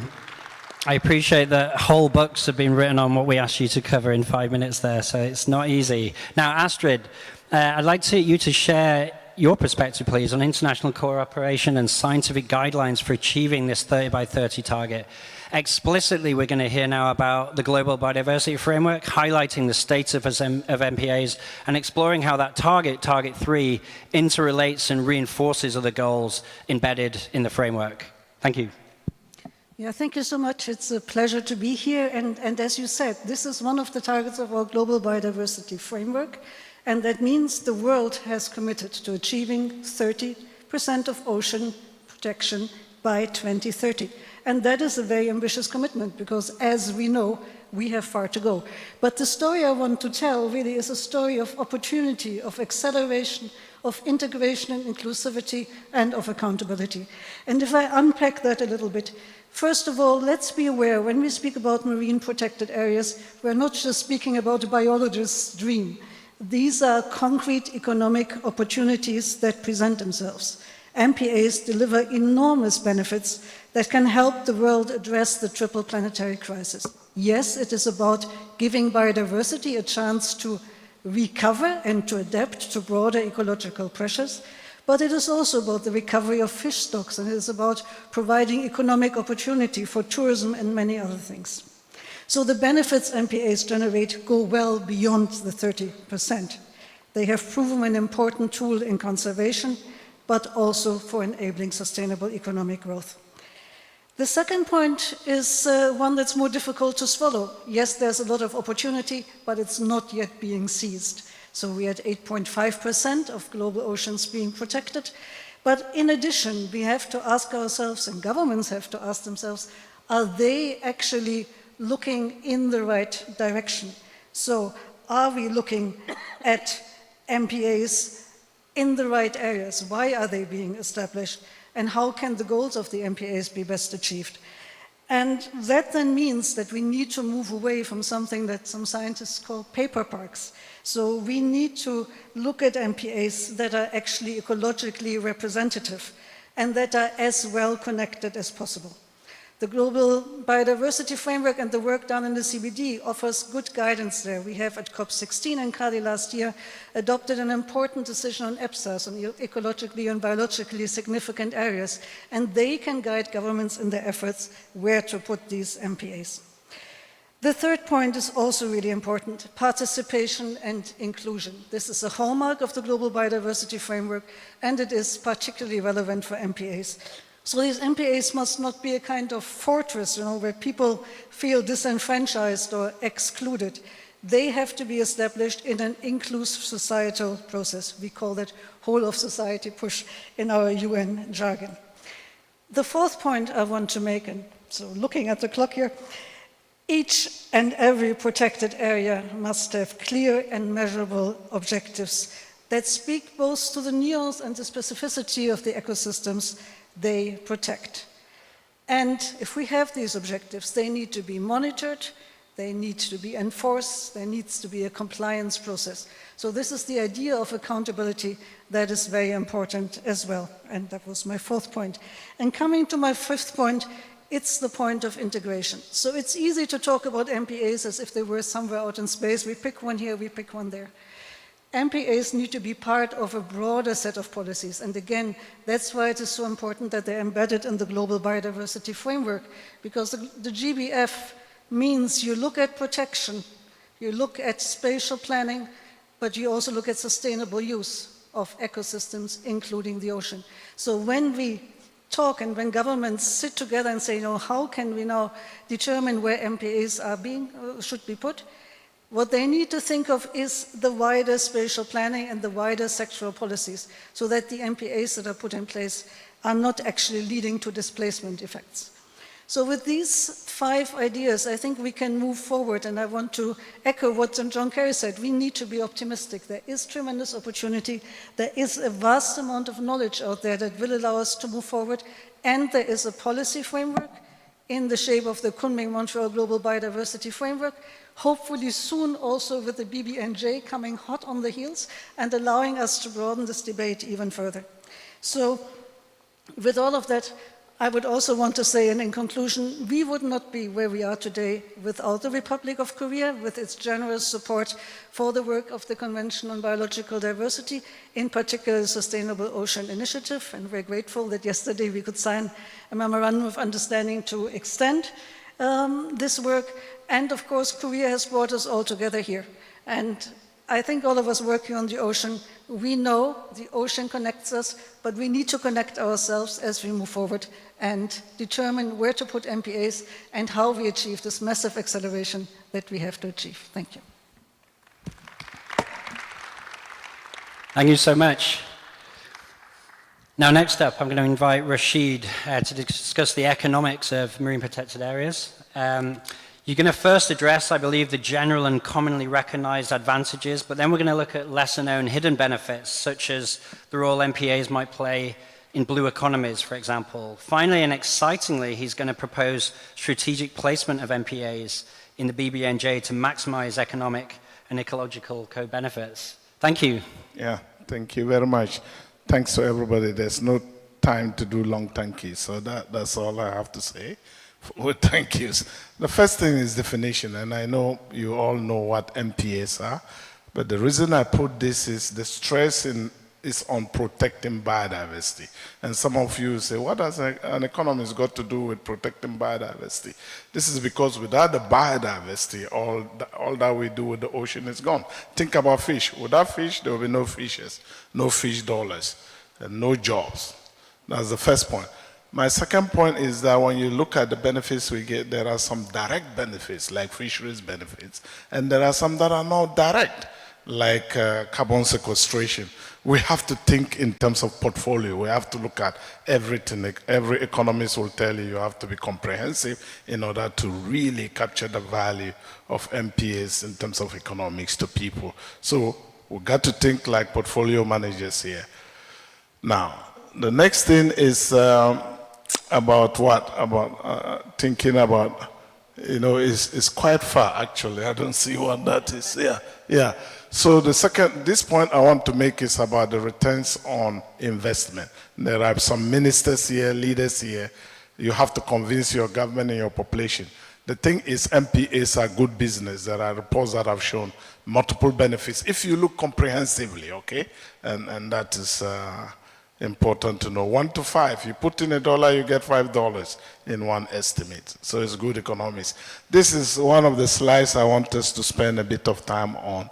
It's about the blue economy. If you look at the blue economy, there are activities, economic activities that depend on life in the ocean, like fishing, like whale watching. And there are the things that don't depend on life on the ocean, like oil and gas and shipping, right? They can go on a dead ocean. Now, the problem we have is a lot of the things that don't depend on life, they bring in a lot of dollars. This is British Columbia. We estimated the value of the different sectors. And you see a big proportion comes from the things that depend on life on the ocean. And I think this is one hidden value that MPAs can do for us to help us make sure that we don't end up with a dead ocean. Because you can place them such that the things that depend on life in the ocean, even though they don't bring too many dollars very quickly, they are protected. So that is an important point I wanted to raise here, using it strategically to ensure that, yeah, our benefits from the ocean are really comprehensive and they go on for a long time. The next point I want to make, and this is work we are doing here, trying to see how to place high seas MPAs. And the suggestion here is to create a buffer around country EEZs where there is no fishing. So what I did initially is to say, if we want to protect 30% of the high seas as 30 by 30 says, and we need to do that, otherwise we can't achieve, where do you place them? And I thought maybe if you place them around EEZ, they can serve many purposes. And when I did this, I was thinking of Africa, West Africa, a lot of illegal IU fishing by foreign boats. If we have that band, that buffer, that will keep them away and therefore from the EEZ. And that can incentivize countries to also protect them. And when I did the calculation, it's very funny. If you want 30% of the high sea to protect it, you need close to 200 nautical miles again away from EEZ boundary. And that will help protect your EEZ and also protect the high sea. We can talk more about that. Work is ongoing. We are doing all the modeling now.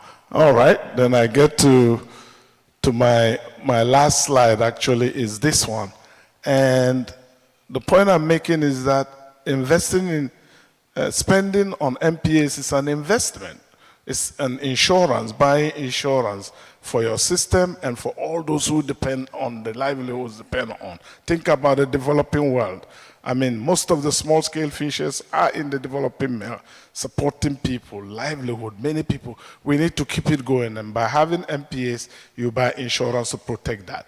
And if you do it properly, you can achieve what I call in this book of mine, infinity fish, where fish can continue to feed you and employ you and keep you going to infinity for you, your grandchildren, their children. I mean, isn't this what we want? This is a gift from God, if you like, or from nature that we need to take care of so that future generations can also benefit. So achieving infinity fish is important. And if you do it well, actually, I argue that fish is more valuable than diamond or oil and gas. We can talk more about that. There are good reasons, actually, why. How many of you have seen diamond in your life, raw cat? Usually very few. How many of you have eaten fish this week? And usually it's the whole room. So fish is valuable to many. Diamond is just directly valuable to a few. So let's protect our fish because they are more valuable than diamond so that we achieve infinity fish. And MPAs have a big role to achieving this. Thank you very much. Thank you. Available online and in all good bookshops, I would assume, Rashid. Okay, now I'd like to invite His Excellency, Mr. Arnaldo Andre Tinoco. I'd be grateful if you could provide your valuable insights on how governments can demonstrate leadership in establishing MPAs, perhaps emphasizing Costa Rica's domestic efforts, regional cooperation via CIMAR, and even intentions for the high seas. Thank you. Thank you so much, Excellencies, distinguished colleagues and panelists, dear friends.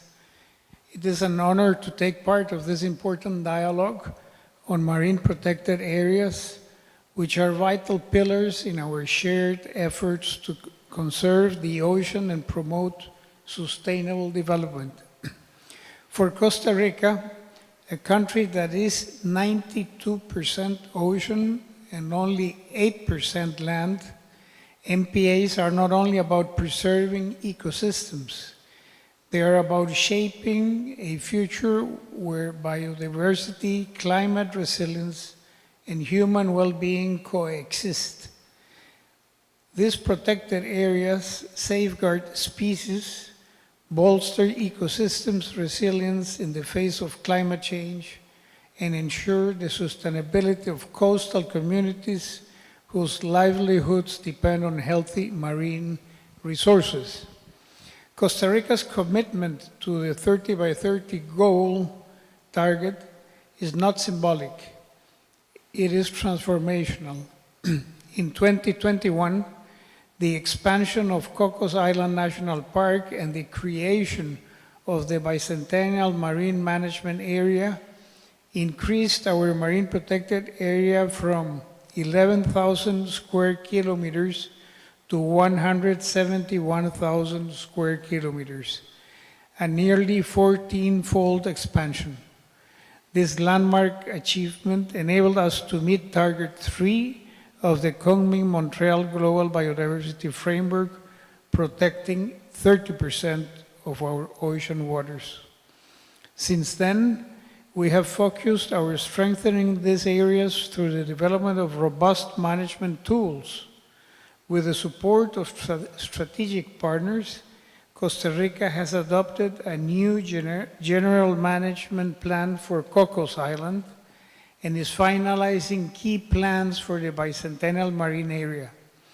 These instruments are critical not only for effective governance, but for building new alliances with both state and non-state actors to protect one of the world's most iconic marine biodiversity hotspots.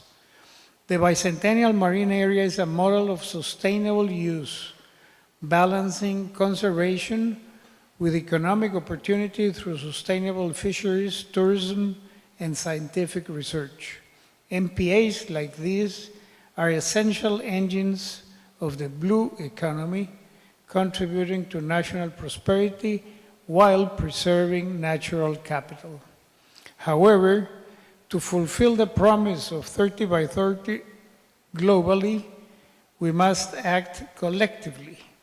MPAs, particularly those safeguarding migratory species and ecosystems across boundaries, require international cooperation.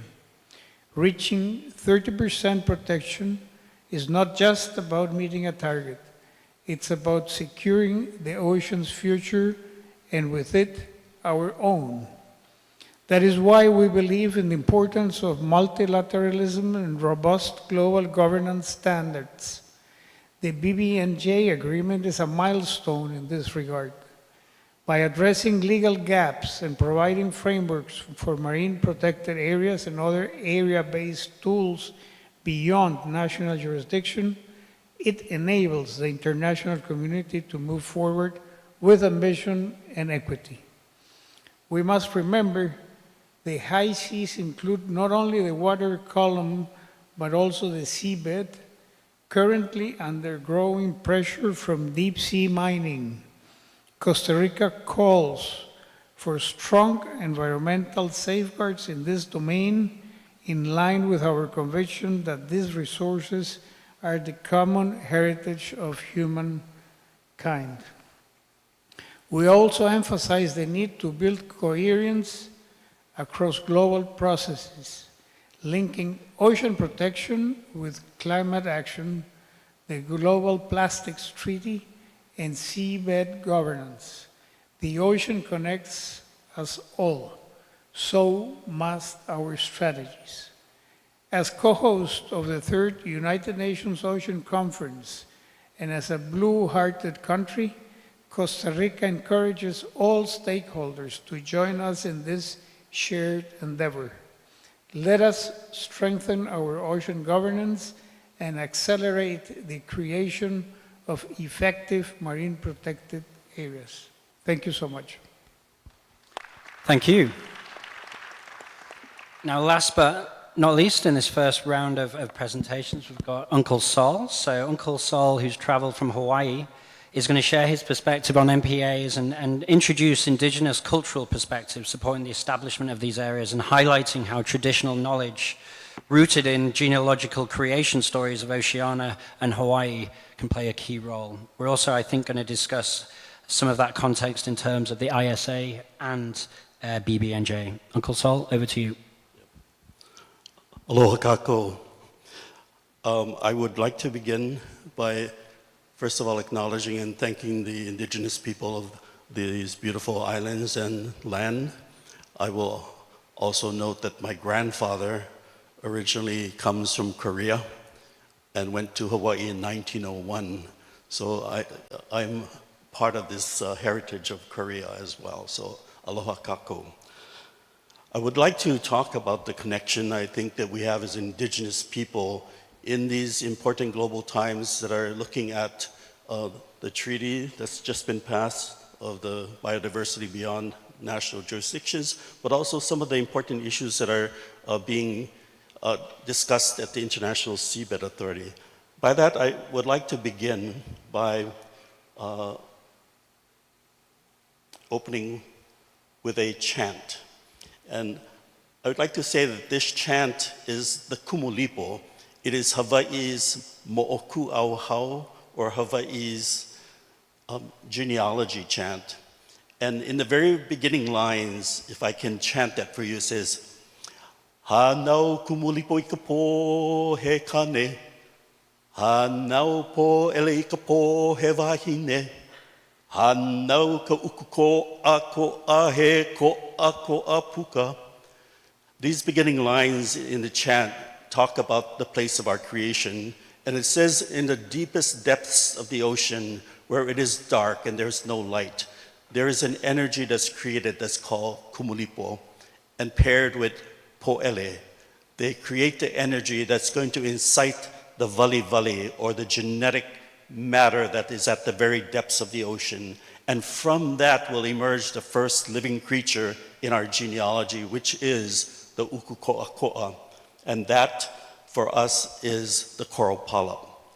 Then the genealogy goes on and says that all other things in the vertical water column are created into the nearshore waters, into the reefs, onto the land, into the hills, and into the mountains, and finally taking flight into the sky under the canopy and the movement of the sun and the moon and the stars of the constellations. And this is where we live, Honua, island Earth. The people, we are not ushered into this place until millions and millions of years following that. But when we do arrive here, we are brought into an environment and a nature of which we belong. And so the indigenous Hawaiian worldview is that we do not see ourselves as being dominant over things created, but that we are part of all things created. So we see ourselves as part of nature. So why is that important in moving forward? Then I want to begin to talk about why the indigenous inclusion is a necessary part. We talk about, I'm going to try to, okay, we talk about our representation and why it's crucial for the ocean's inhabitants and our collective future. This is an indigenous perspective.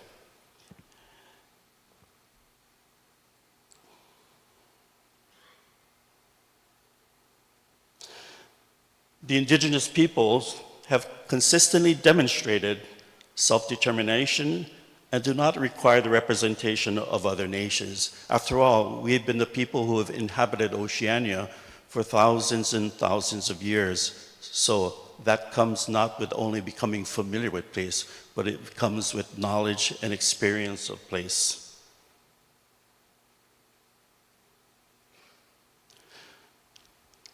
So the effectiveness of this BBNJ agreement that we are talking about really is hinging not only on the legal commitments, but also on moral duties, underscoring the necessity of recognizing and integrating indigenous peoples' rights.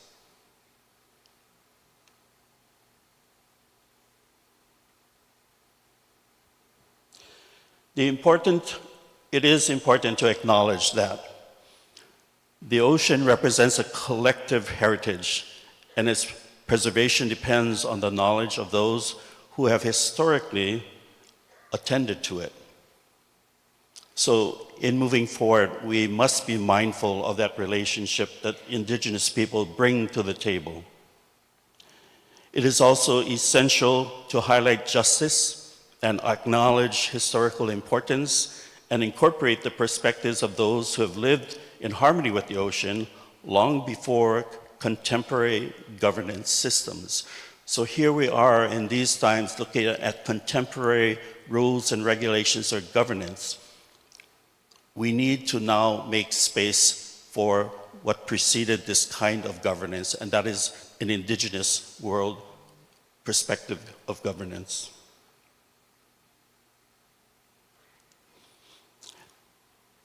Then we want to make sure that the deep ocean ought to be seen not merely as a resource to be exploited, but as a cherished ecosystem that indigenous people have safeguarded for generations. Therefore, the BBNJ agreement ought to transcend or take a look at traditional methods and treaties and begin to consider that it should embody the profound commitment to ocean equity, respect for indigenous people's rights, and to pledge to care for the generation of children yet unborn. So it is with these perspectives that I think the indigenous people bring to the table at this time. And so in closing, I would just like to give honor and tribute to our last reigning queen, Liliuokalani, who took the time when in 1893, the Hawaiian Kingdom was overthrown by the United States government. And our queen, while she was imprisoned in her room at Iolani Palace, decided that one of the things that she would do was to translate the Kumulipo from Hawaiian into English. And it was her hope and her vision that by translating into English, it would be more accessible at some time in the future. She also encouraged scientists to take a look at this because within the Kumulipo is Hawaiian science. And she asked genealogists to also consider your relationship in the genealogy of the creation of the Hawaiian people. And then here we are 132 years after the illegal and fraudulent overthrow and occupation of the Hawaiian Kingdom. And I believe that her words still resonate today. So she says that in the Kumulipo, that this would be a useful tool for modern Hawaiians attempting to understand and preserve and revitalize the Hawaiian culture. She also says that I refute the claim that Hawaiians were ignorant savages and had had no culture prior to the arrival of Captain Cook. And then she says, our culture evoked in the rich and haunting lyrics of the Kumulipo is as viable today as when first published.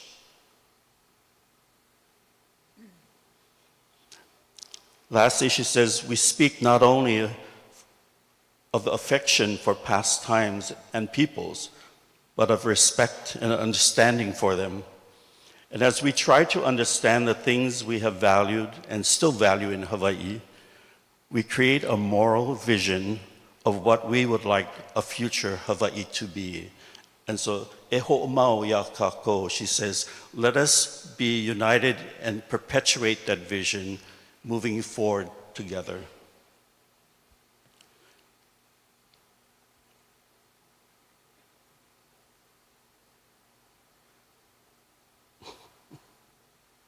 Okay. And so I just want to end with one of the last things that our queen was known for, and that was her motto, Onipa'a, to stand firm with steadfastness and moving forward. And I hope that these are the kinds of things that are going to help the indigenous people to participate in these times where we're being called upon. So mahalo, thank you very much. Beautiful words. Thank you, Uncle Sol. Well, we started this session about 20 minutes late, so I think we're going to eat a little bit into lunch, but we're not going to eat too much into lunch, hopefully. And I've got a question each as follow-up to each of our panelists. Ideally, we can keep answers to 3 or 4 minutes if possible. Evan, you had a little time to educate us on CAMLR, and we kind of see the strengths and trappings of that multilateral institution, right? They came together to designate the largest MPA in the planet, but there's been a bit of a blockage recently because everyone has to agree to progress MPAs. But do you see something in the designation of the Rossi MPA in 2016 as a kind of template that could be brought into BBNJ and how MPAs might be designated in the High Seas Treaty? So, Johnny, thank you for that question. I do see that there are some lessons from the Rossi experience for what is currently going on. Even though, for CAMLR is an organization that operates on the basis of strict consensus. So that's a certain type of operating environment. And it'll be different for BBNJ. But BBNJ, we have the agreement, it's not quite yet in force, and a lot of the rules are now being created and subject to negotiation. But the basics of how do you create large-scale MPAs that have maximum conservation value is very much a present issue. So a couple of issues come to mind, one of which is the essential nature of having science at the center of all the decision-making that you do with respect to the details of the MPA. And the BBNJ member states are going to have to invest in science in order to come up with the best results. It's also important for the processes to take into account the interests of a broad range of states. And there are states that are focused on fishing, there are states that are focused on conservation, there are different manner of interests in coastal states and even landlocked states. So all of those interests need to come together in a way that works and produces good results. And a final point, since I don't have much time, is that it's absolutely essential to continue to press for the highest conservation values in what you're ultimately negotiating. And in the CAMLR context, it did take us 5 years of working this out and talking with different governments and having bilateral discussions. It isn't just what you do at the meetings, themselves, but the dedication of various countries to come together and negotiate actively, intercessionally, was key. So I'll stop there. Thank you very much. Astrid, I have a two-parter for you, actually. How would, the GBF was agreed in 2022. How would you assess progress, not just against 30 by 30, but of all the numerous sort of interrelated goals that has been made? That's the first part. And the second part, how, if we think about 30 by 30, how do you think we need to mobilize the political will to accelerate implementation against that goal? Tough questions. Thank you. Yeah, so overall progress is insufficient. So the political will that we saw when the commitments were made have not yet been matched with the political will in implementation. Now that is a common occurrence, I think, in global environment policy. But we are clearly on the right track, and in the CBD, and that's one of the strengths of our framework, we have a clear monitoring process. We have indicators, all of that we just managed to agree at our COP in its second part in Rome. So we do have a process, a reporting process that will allow us to take stock next year at COP17, in 2026. So we know precisely where we are and we can then correct course. The question is, of course, will we correct course and what does it take to correct course? And I think, we speak a lot about troubled times, troubling times. We feel headwinds. It's no longer the moment where everybody is sort of on the same track. But, like always, when the going gets tough, you get going. And I think it means we have to build broader coalitions. It means we bring in everybody from religious leaders. We've heard about Pope Francis, but the idea of nature and protecting nature is a religious concept, no matter what the religion is. We bring in youth, and we've heard a very inspiring speaker, how youth is concerned about what our lack of action means for them. And then importantly, we bring in traditional knowledge of indigenous peoples and local communities. And again, we've taken a big step in the CBD by putting in place a new body for IPACs, so for indigenous peoples and local communities, to bring their views to the table more directly. So having this more inclusive discussion, but also being open and understanding, and I think you just said that oceans are multifunctional. So there are other interests that need to be taken into account, and we will not succeed by closing our ears to them, but we need to be having an open discussion while, and now I quote, standing firm, being steadfast, and moving forward. And that is what indigenous peoples have told us, and that's what they have done over millennia. And I think if we stay the course, we will succeed. Thanks. Thank you. Now, Rashid, you sort of floated this idea of EEZ buffer zones in the high seas as MPAs. It's intriguing. Could you please sort of elaborate on that and say how it might be paid for and monitored? Yeah, so MPAs, the MPA buffer is a kind of idea. We're all trying to find ways to place MPAs around so that we get the maximum biodiversity benefit, the maximum people benefit to help us govern our relationship with the ocean. So this idea is about really thinking, because if you think of the Galapagos and you think of West Africa and other parts, boats are sitting out of the EEZ and they come in to steal the fish when they can, right? So if you put the buffer, that will help. And how do we finance this?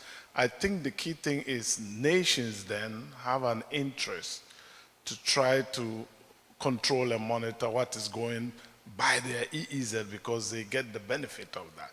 In fact, we are trying to calculate the economic benefit of what that will be, reducing IUU and therefore what the countries get. So this can incentivize. Technology is also another thing that can help us. Now to connect with the indigenous and so on, these days I'm trying hard to open up economics to take in the kind of things Uncle Sol and all of you have talked about.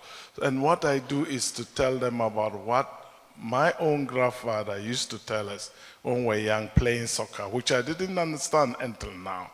He used to say that when we are hitting around and hitting the wall and the ground, he say, hey guys, just because you can knock off the ground doesn't mean you should do it. You should walk on earth. You should walk on the ground as if it feels pain. And I think this is the kind of thinking we need to bring in. This is indigenous knowledge too. I'm an indigenous person too, African. So this idea, how do we get most of the world to really realize that just because you can do something, you should do it? Go into the deep sea to take things that are so delicate, far away. I said, leave them alone, you know, they're too far. A mango will fall on you and say, hey, Rashid, eat me, I'm ready. But minerals 2,000 meters away and all the mess. So our research, to conclude actually about fishing the high seas and mining, deep sea mining, the best we see from our research is that we should close the whole high seas to fishing and to deep sea mining. And if we do that, we improve the biodiversity, we'll improve the economics, believe it or not. We will improve the social distribution. Developing countries don't fish there, and so on and so forth. Lots of climate change. We will also help climate change instead of chasing fish in an area which is half of the world's surface to catch only 5% of the fish. Burning carbon, you close it, and the fish will get busy. They come into the EEZ, and we can catch them cheaply. So, if there's one thing you want to go away from me, close the high seas from deep sea mining and fishing, and we will be so much better off. Thank you very much. Thank you very much. Now, Minister, I was fortunate enough to meet with you yesterday, and you sort of voiced frustrations that a lot of clearly interrelated initiatives often operate in silos. So we've got the UNFC, FCCC climate process, BBNJ, GBF. Can you please elaborate on this a little and emphasize how you would like to see things function differently? One of the biggest challenges we are facing in global environmental governance today is falling into siloed approaches, divided islands. Science couldn't be clearer. Everything is connected. Climate change drives biodiversity loss. Ocean degradation cuts into our ability to store carbon. And without enough financing, we cannot tackle any of it properly. Reports from the IPCC, IPBES, and the World Ocean Assessment all tell us the same thing. We need integrated solutions. But environmental governance lags in reflecting this. Different legal rules, negotiation tracks, and institutional cultures have kept climate, biodiversity, ocean, and finance processes too separated. We don't fix this. If we don't fix this, we risk duplicating efforts, wasting resources, and missing real opportunities for bigger impacts. In an ideal world, these processes could function as a coherent system, not isolated efforts. There are 3 ways we can move toward this. 1, catalyze action at national and regional levels by setting up cross-sectoral task forces and using spaces like the Forum of Ministers of Environment of Latin America and the Caribbean to drive real integration on the ground. 2, push for multilateral governance by making sure negotiations at the COPs, the preparatory committees of BBNJ and the ISA, the 4th Conference on Financing for Development, as well as in the UNEA and the high-level political forum, connect the dots across agendas to build upon a holistic nature of the Stockholm Conference on the Human Environment and the Rio Declaration. And 3, support UN system-wide coherence through the Environmental Management Group, joint work streams and coordination, and aligning work across COPs. Strengthening ocean governance means enhancing these interconnections. A strong example on how interconnection can work is through the implementation of the BBNJ agreement. It can be a game changer for ocean governance, creating protected areas on the high seas, helping hit the 30% conservation target, supporting action on eliminating plastic pollution, and requiring coordination with the International Seabed Authority. Strengthening ocean governance means strengthening the connections between all these efforts. And that's exactly what the UNOC 3 must do. We do not envision just another international meeting, but a real turning point where we stop working in fragments and start building a shared, integrated roadmap for the ocean, biodiversity, climate, and sustainable finance. Because at the end of the day, nature doesn't work in silos, and neither should we. We invite everyone to make UNOC 3 a moment of truly move the needle on SDG 14 through ocean governance and action. Thank you. Thank you. Now then, Uncle Sol, you spoke about with your presentation how, we're seeing increased integration, I guess, over time of traditional knowledge and cultural practices into treaties, targets, and the development of MPAs and OECMs. But how would you like to see this integration evolve further in the future?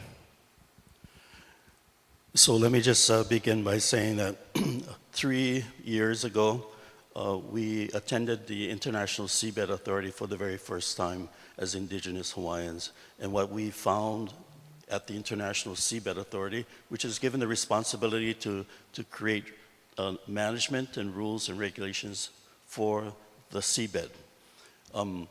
In the conversations there, when I asked the question about where is culture incorporated within the rules and regulations, And there was a definition called underwater cultural heritage.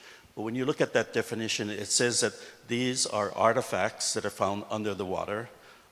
They may be human remains, which I'm supportive of that. It talks about architecture that's also under the water. And then it talks about the fact that shipwrecks are considered to be artifacts as well, and the treasures that are within shipwrecks.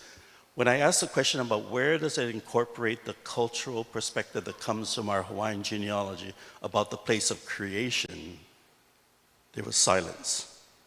There was no accommodation, and there still is no accommodation. So what we attempted to do in the last 3 years is to try and elevate that awareness and that familiarization with cultural indigenous perspectives that are leading to knowledge, that lead to experience, that leads to observations of the ocean that had been accumulated for thousands and thousands of years.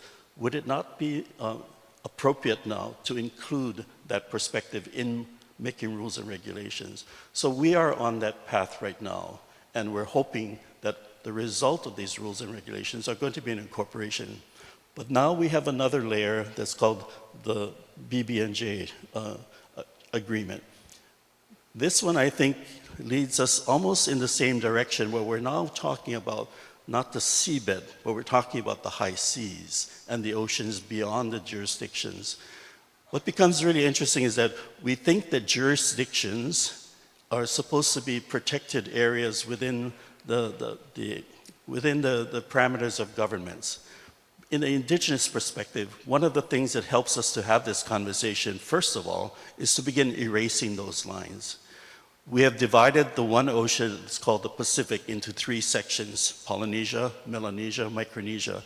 And we no longer see ourselves as related because of these subdivisions. And when you further divide each subdivision by colonial occupation of people, we see ourselves even further divided.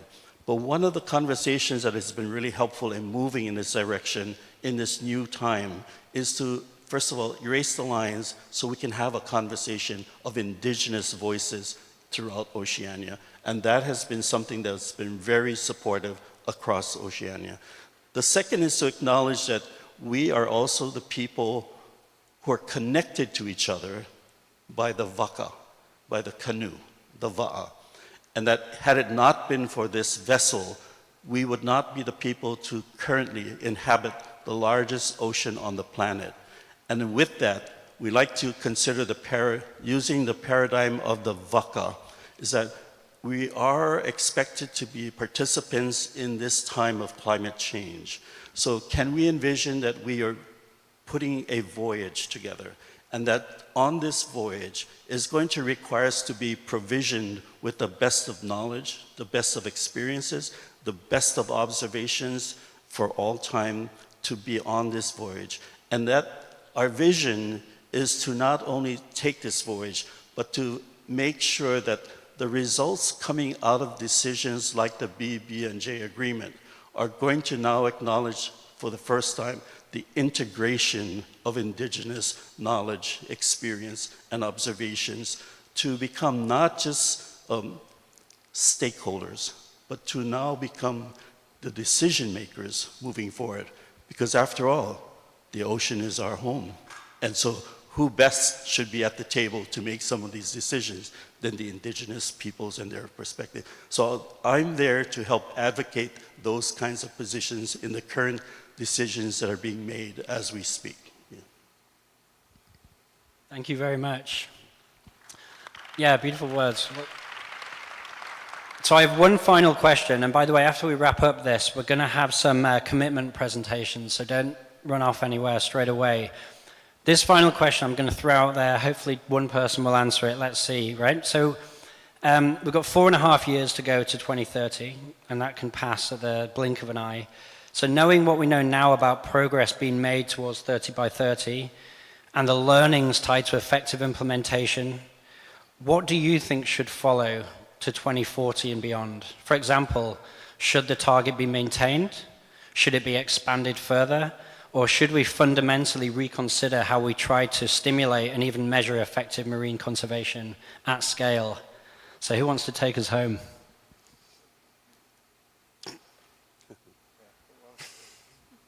Yes, thank you, Uncle Sol. Okay. My hope is that looking forward is that what we will accomplish is an integration of indigenous perspectives, knowledge, and experience in moving forward. And it is my hope that by including the indigenous perspective is what we're doing is that we're in a way trying to help the current view of the ocean and its resources as extractive kinds of resources to one that ties us closer to the experience of the indigenous people, which says that we belong to nature, and therefore, as we're moving forward, can we bear in mind some of those kinds of decisions in creating the policies and the rules moving forward, and that we will no longer see ourselves of having to be in a place of dominance, but to be one that's going to see ourselves as part of nature, part of place, and then find that we reciprocate to the situations that the planet is experiencing to bring it back into a place of balance. Yeah, can I quickly add? Yeah, thank you for that. My hope and dream is that by 2030, we will have 30% of the ocean protected. So that is, I hope we achieve that. And if we do achieve that, the 2 points. One is we should try to make them as strong as possible. Because we see in the data, if you allow a bit of fishing even, usually can lead to overfishing. So the more we can have part of the 30% to be properly protected, the better. For the fish and the fishers and the people. Finally, I hope we will be able to, by 2040, actually turn the high seas into a fish bank of the world, where the fish can get peace from us, they rest, they do well. It's mainly tuna, actually. They go in and out, and then they come to the EEZ. We catch them cheaply, less carbon, like I said, biodiversity, and also equity. Guinea-Bissau or Bangladesh will be able to catch the tuna when they come in their waters. Not only the 8 countries that take 80% of the benefit. So that is the dream. 2040, let's turn the high seas into a fish bank of the world. And I tell you, we'll be better off. We've done the calculations. There is money to be made here, okay? It's not just conservation. Thank you very much. Thank you. Yeah. Now, thank you to all our speakers for your insights and contributions. I think to summarize, we've heard how a key intent of the GBF, the Global Biodiversity Framework, is to halt and reverse biodiversity loss in a fair and equitable way, and 30 by 30 is key to that. But the kind of rate of change that we're going at it needs to be increased to meet that moment. I heard someone say recently that principles are only principles when they're tested. And it's a test of the international community's principles in the sense that they committed to deliver 30 by 30, and to provide the adequate financing to implement them. But we're in a challenging political time, and how are those principles looking, and how is that commitment now? To end on a positive note, though, because we've heard about a lot of optimism here, there are opportunities. Leveraging the BBNJ treaty to establish MPAs, accelerating efforts to expand MPA networks in the polar regions, integrating traditional knowledge and cultural practices into the governance system. And, additionally, discussions, as Rashid said, pointed to the economic, social dynamics of these things. And it's not a kind of zero-sum game of strong conservation versus financial loss. They can actually reinforce one another. So I think the key message from me is we've got to stay positive. We know what we need to do, and we have the tools to do it. It's just a question, do we have the will? Okay, well, thank you very much once again. We're now going to proceed with the commitment presentation. Everyone stays here, yeah, you can't run off yet. I will call each presenter one by one in the designated order. When your name and organization is called, please come forward to the stage and present your commitment and plans briefly and clearly. I assume you know what you're doing and where you're going, because everything has been so efficient so far, so I'm just going to begin.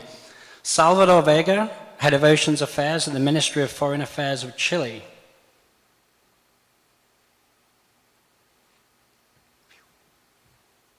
Hello, everyone. As we have heard here in this panel, in 2022, CBD COP15 adopted Commune Montreal Global Biodiversity Framework, including the target to protect at least 30% of the ocean by 2030. In order to achieve this goal, it is indispensable to protect areas beyond national jurisdiction. In this regard, the BBNJ agreement is a fundamental piece of global ocean governance, providing necessary means to establish marine protected areas or other base management tools in these areas. 2030 is around the corner, and we cannot wait until BBNJ agreement enters into force to develop a proposal to protect key areas of the high seas.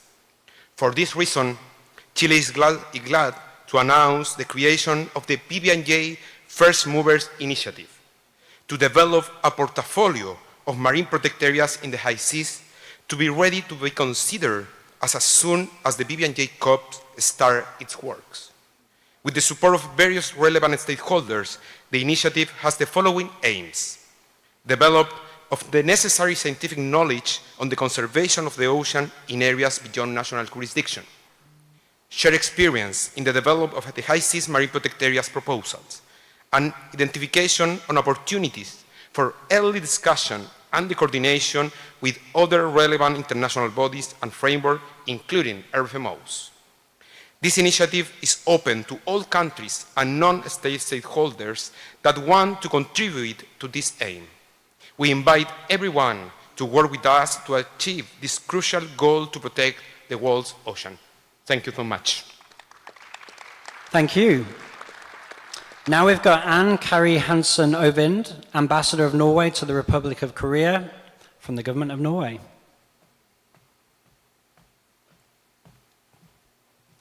Distinguished delegates, friends of the ocean, striking the necessary balance between conservation and sustainable use of ocean resources is more important than ever. The ocean is under severe stress. We need to raise our ambitions. How? By managing 100% of ocean areas sustainably. A vital tool to achieve this is to develop sustainable ocean plans. Over the last 2 decades, Norway has developed and continuously improved a system of integrated ocean management plans. The aim is to achieve a sustainable and prosperous blue economy based on knowledge and sound policy decision.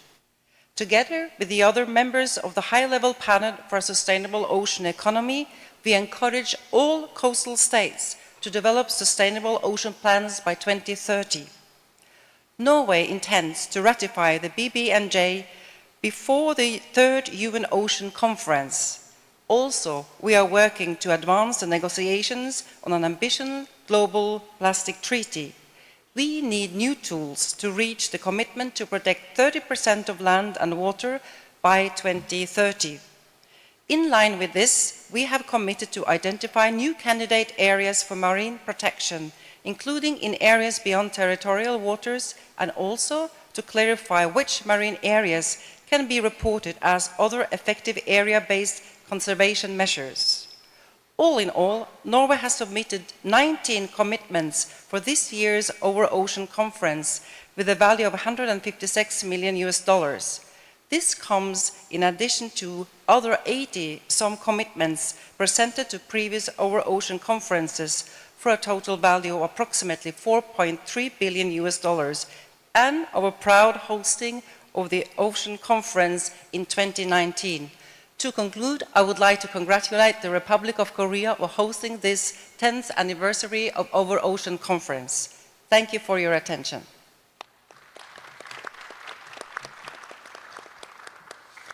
Thank you. So next we have Rita El Zaghloul, Director of the High Ambition Coalition for Nature and People.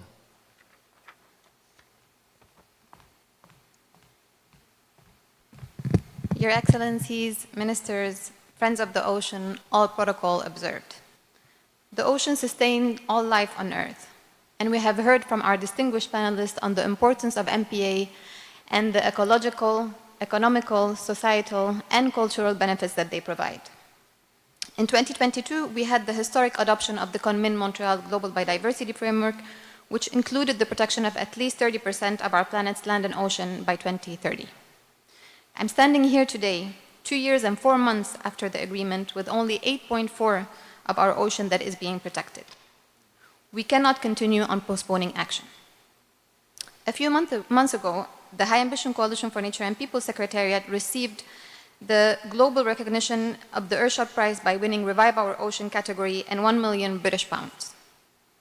As an intergovernmental organization of 120 countries, the largest coalition of countries for the protection of nature, there was no doubt that this award would be used to support our members in boosting their 30 by 30 implementation plans. In this sense, we have worked hard and swiftly to develop the HAC's rapid deployment mechanism, which will deliver seed funding to accelerate conservation action. The application process is now open, and we are looking forward to receiving strong applications from our members in the upcoming weeks. The mechanism will be rewarding initially 10 countries with the aim of showcasing the first grantees at the UN Ocean Conference next June in Nice.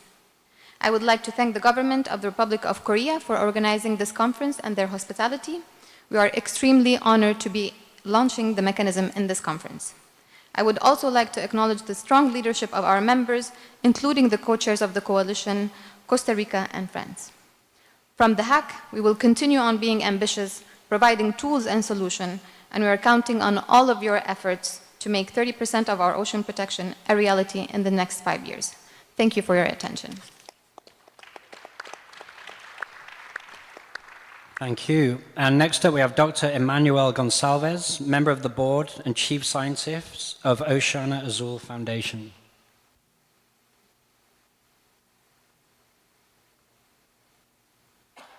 Good afternoon, everyone. The Blue Azores program was established in 2019 through a partnership between the regional government of the Azores, the Oceana Azul Foundation, and the Waite Institute, driven by a shared vision that to protect, promote, and value the marine natural capital of the Azores in Portugal. The Azores are renowned by their significant coastal, open ocean, and deep-sea marine habitats, attracting megafauna such as whales, dolphins, sharks, mantas, billfishes, and tunas, making the region one of the most biodiverse and outstanding marine territories in Europe, the Atlantic, and globally. The Blue Azores is a science-based, government-led, and highly participatory program based on the best available science in the region and using the best international standards of the IUCN and the MPA guide that, following the commitment declared by the President of the Azores at the 2024 Our Ocean Conference in Greece, now protects 30% of the Azores Sea, 287,000 square kilometers of Atlantic Ocean, with half of the network fully protected and the other half highly protected. This has shown that it is possible to commit to achieve 30% protection of the ocean before 2030, and the Azores is leading the way. But because only lines on maps do not change reality, I have the pleasure to announce on behalf of the partnership that a new MOU was signed between the government of the Azores, Oceana Azul Foundation, and Waite Institute with the support of the Blue Nature Alliance, securing a total investment of at least $10.4 million for the next 5 years to support the implementation of the Azores MPA network.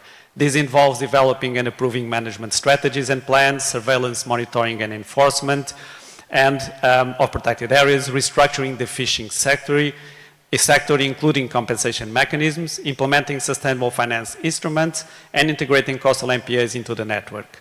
The Azores created a blueprint towards 30 by 30, leading by doing and leaving no one behind. We call for others to follow the Azores lead. Thank you.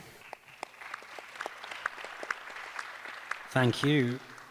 Next, we have Nick Strong-Sevitich, CEO of Save the Whales Coalition.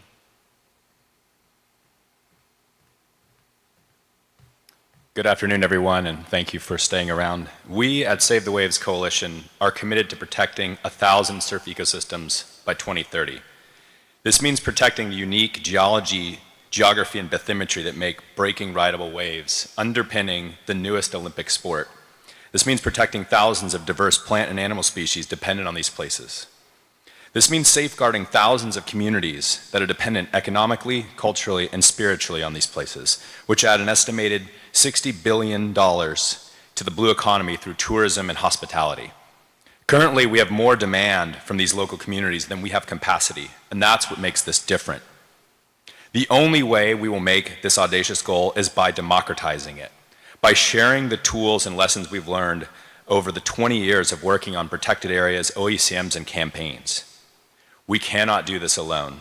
And as our name portends, we always work in coalition.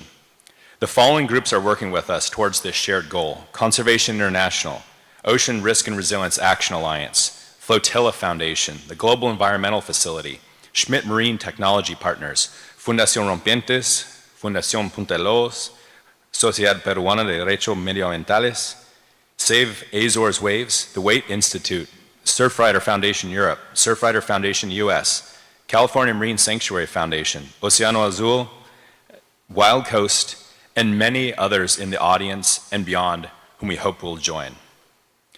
This alone will not get us to 30 by 30, but consider it another arrow in the quiver, as we're going to need everything we've got. Thank you. Now we have Hyung-Chul Shin, President of the Korea Polar Research Institute.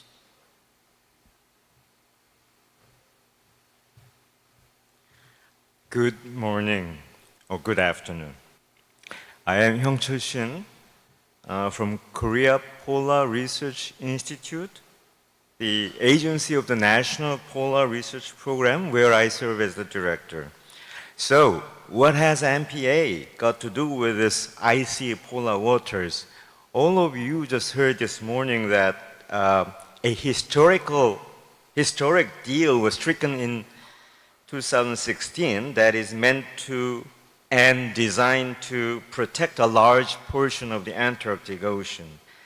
Designation of one of the largest ever marine natural reserve in the name of MPA was made possible in the Ross Sea. It covers more than 1.5 million square kilometers, roughly, twice Texas, roughly, 7 times the size of Korean peninsula, with some breathing space to fish in. Korea not only joined a party of proponents to this Ross Sea MPA in 2016 at the time of acceptance, but since then initiated a field-oriented research project in MPA context. Predator populations, including Adelie penguins, are being monitored, and many days of ship time of a research icebreaker has been allocated in order to examine the changing prey dynamics, such as ice krill and silverfish.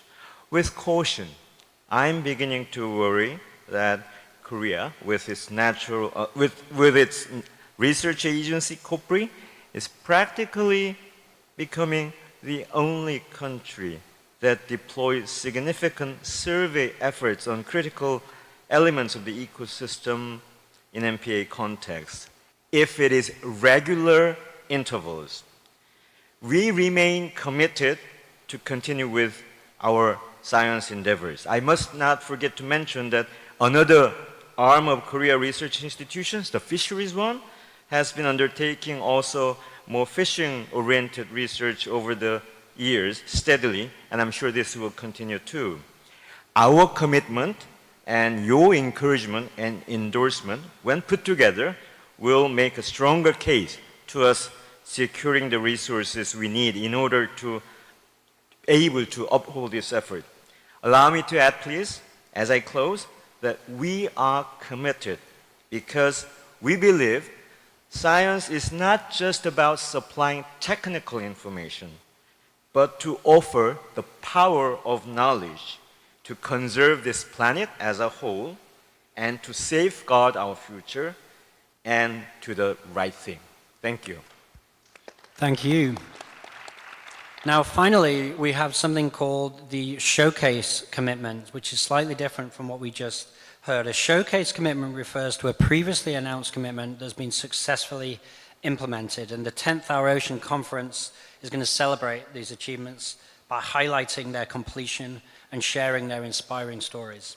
So, I would like to invite Dr. Stacy Jupiter, Executive Director of Marine Conservation at the Wildlife Conservation Society, WCS, to the stage for your showcase commitment presentation.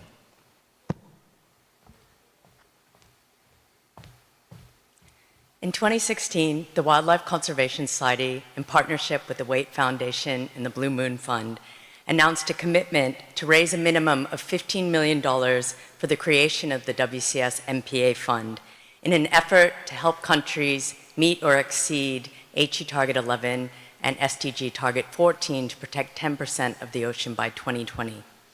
In the 6 years that the MPA Fund was operational, funders invested $16.5 million, exceeding our goal for direct support of countries striving to meet the 2020 goals.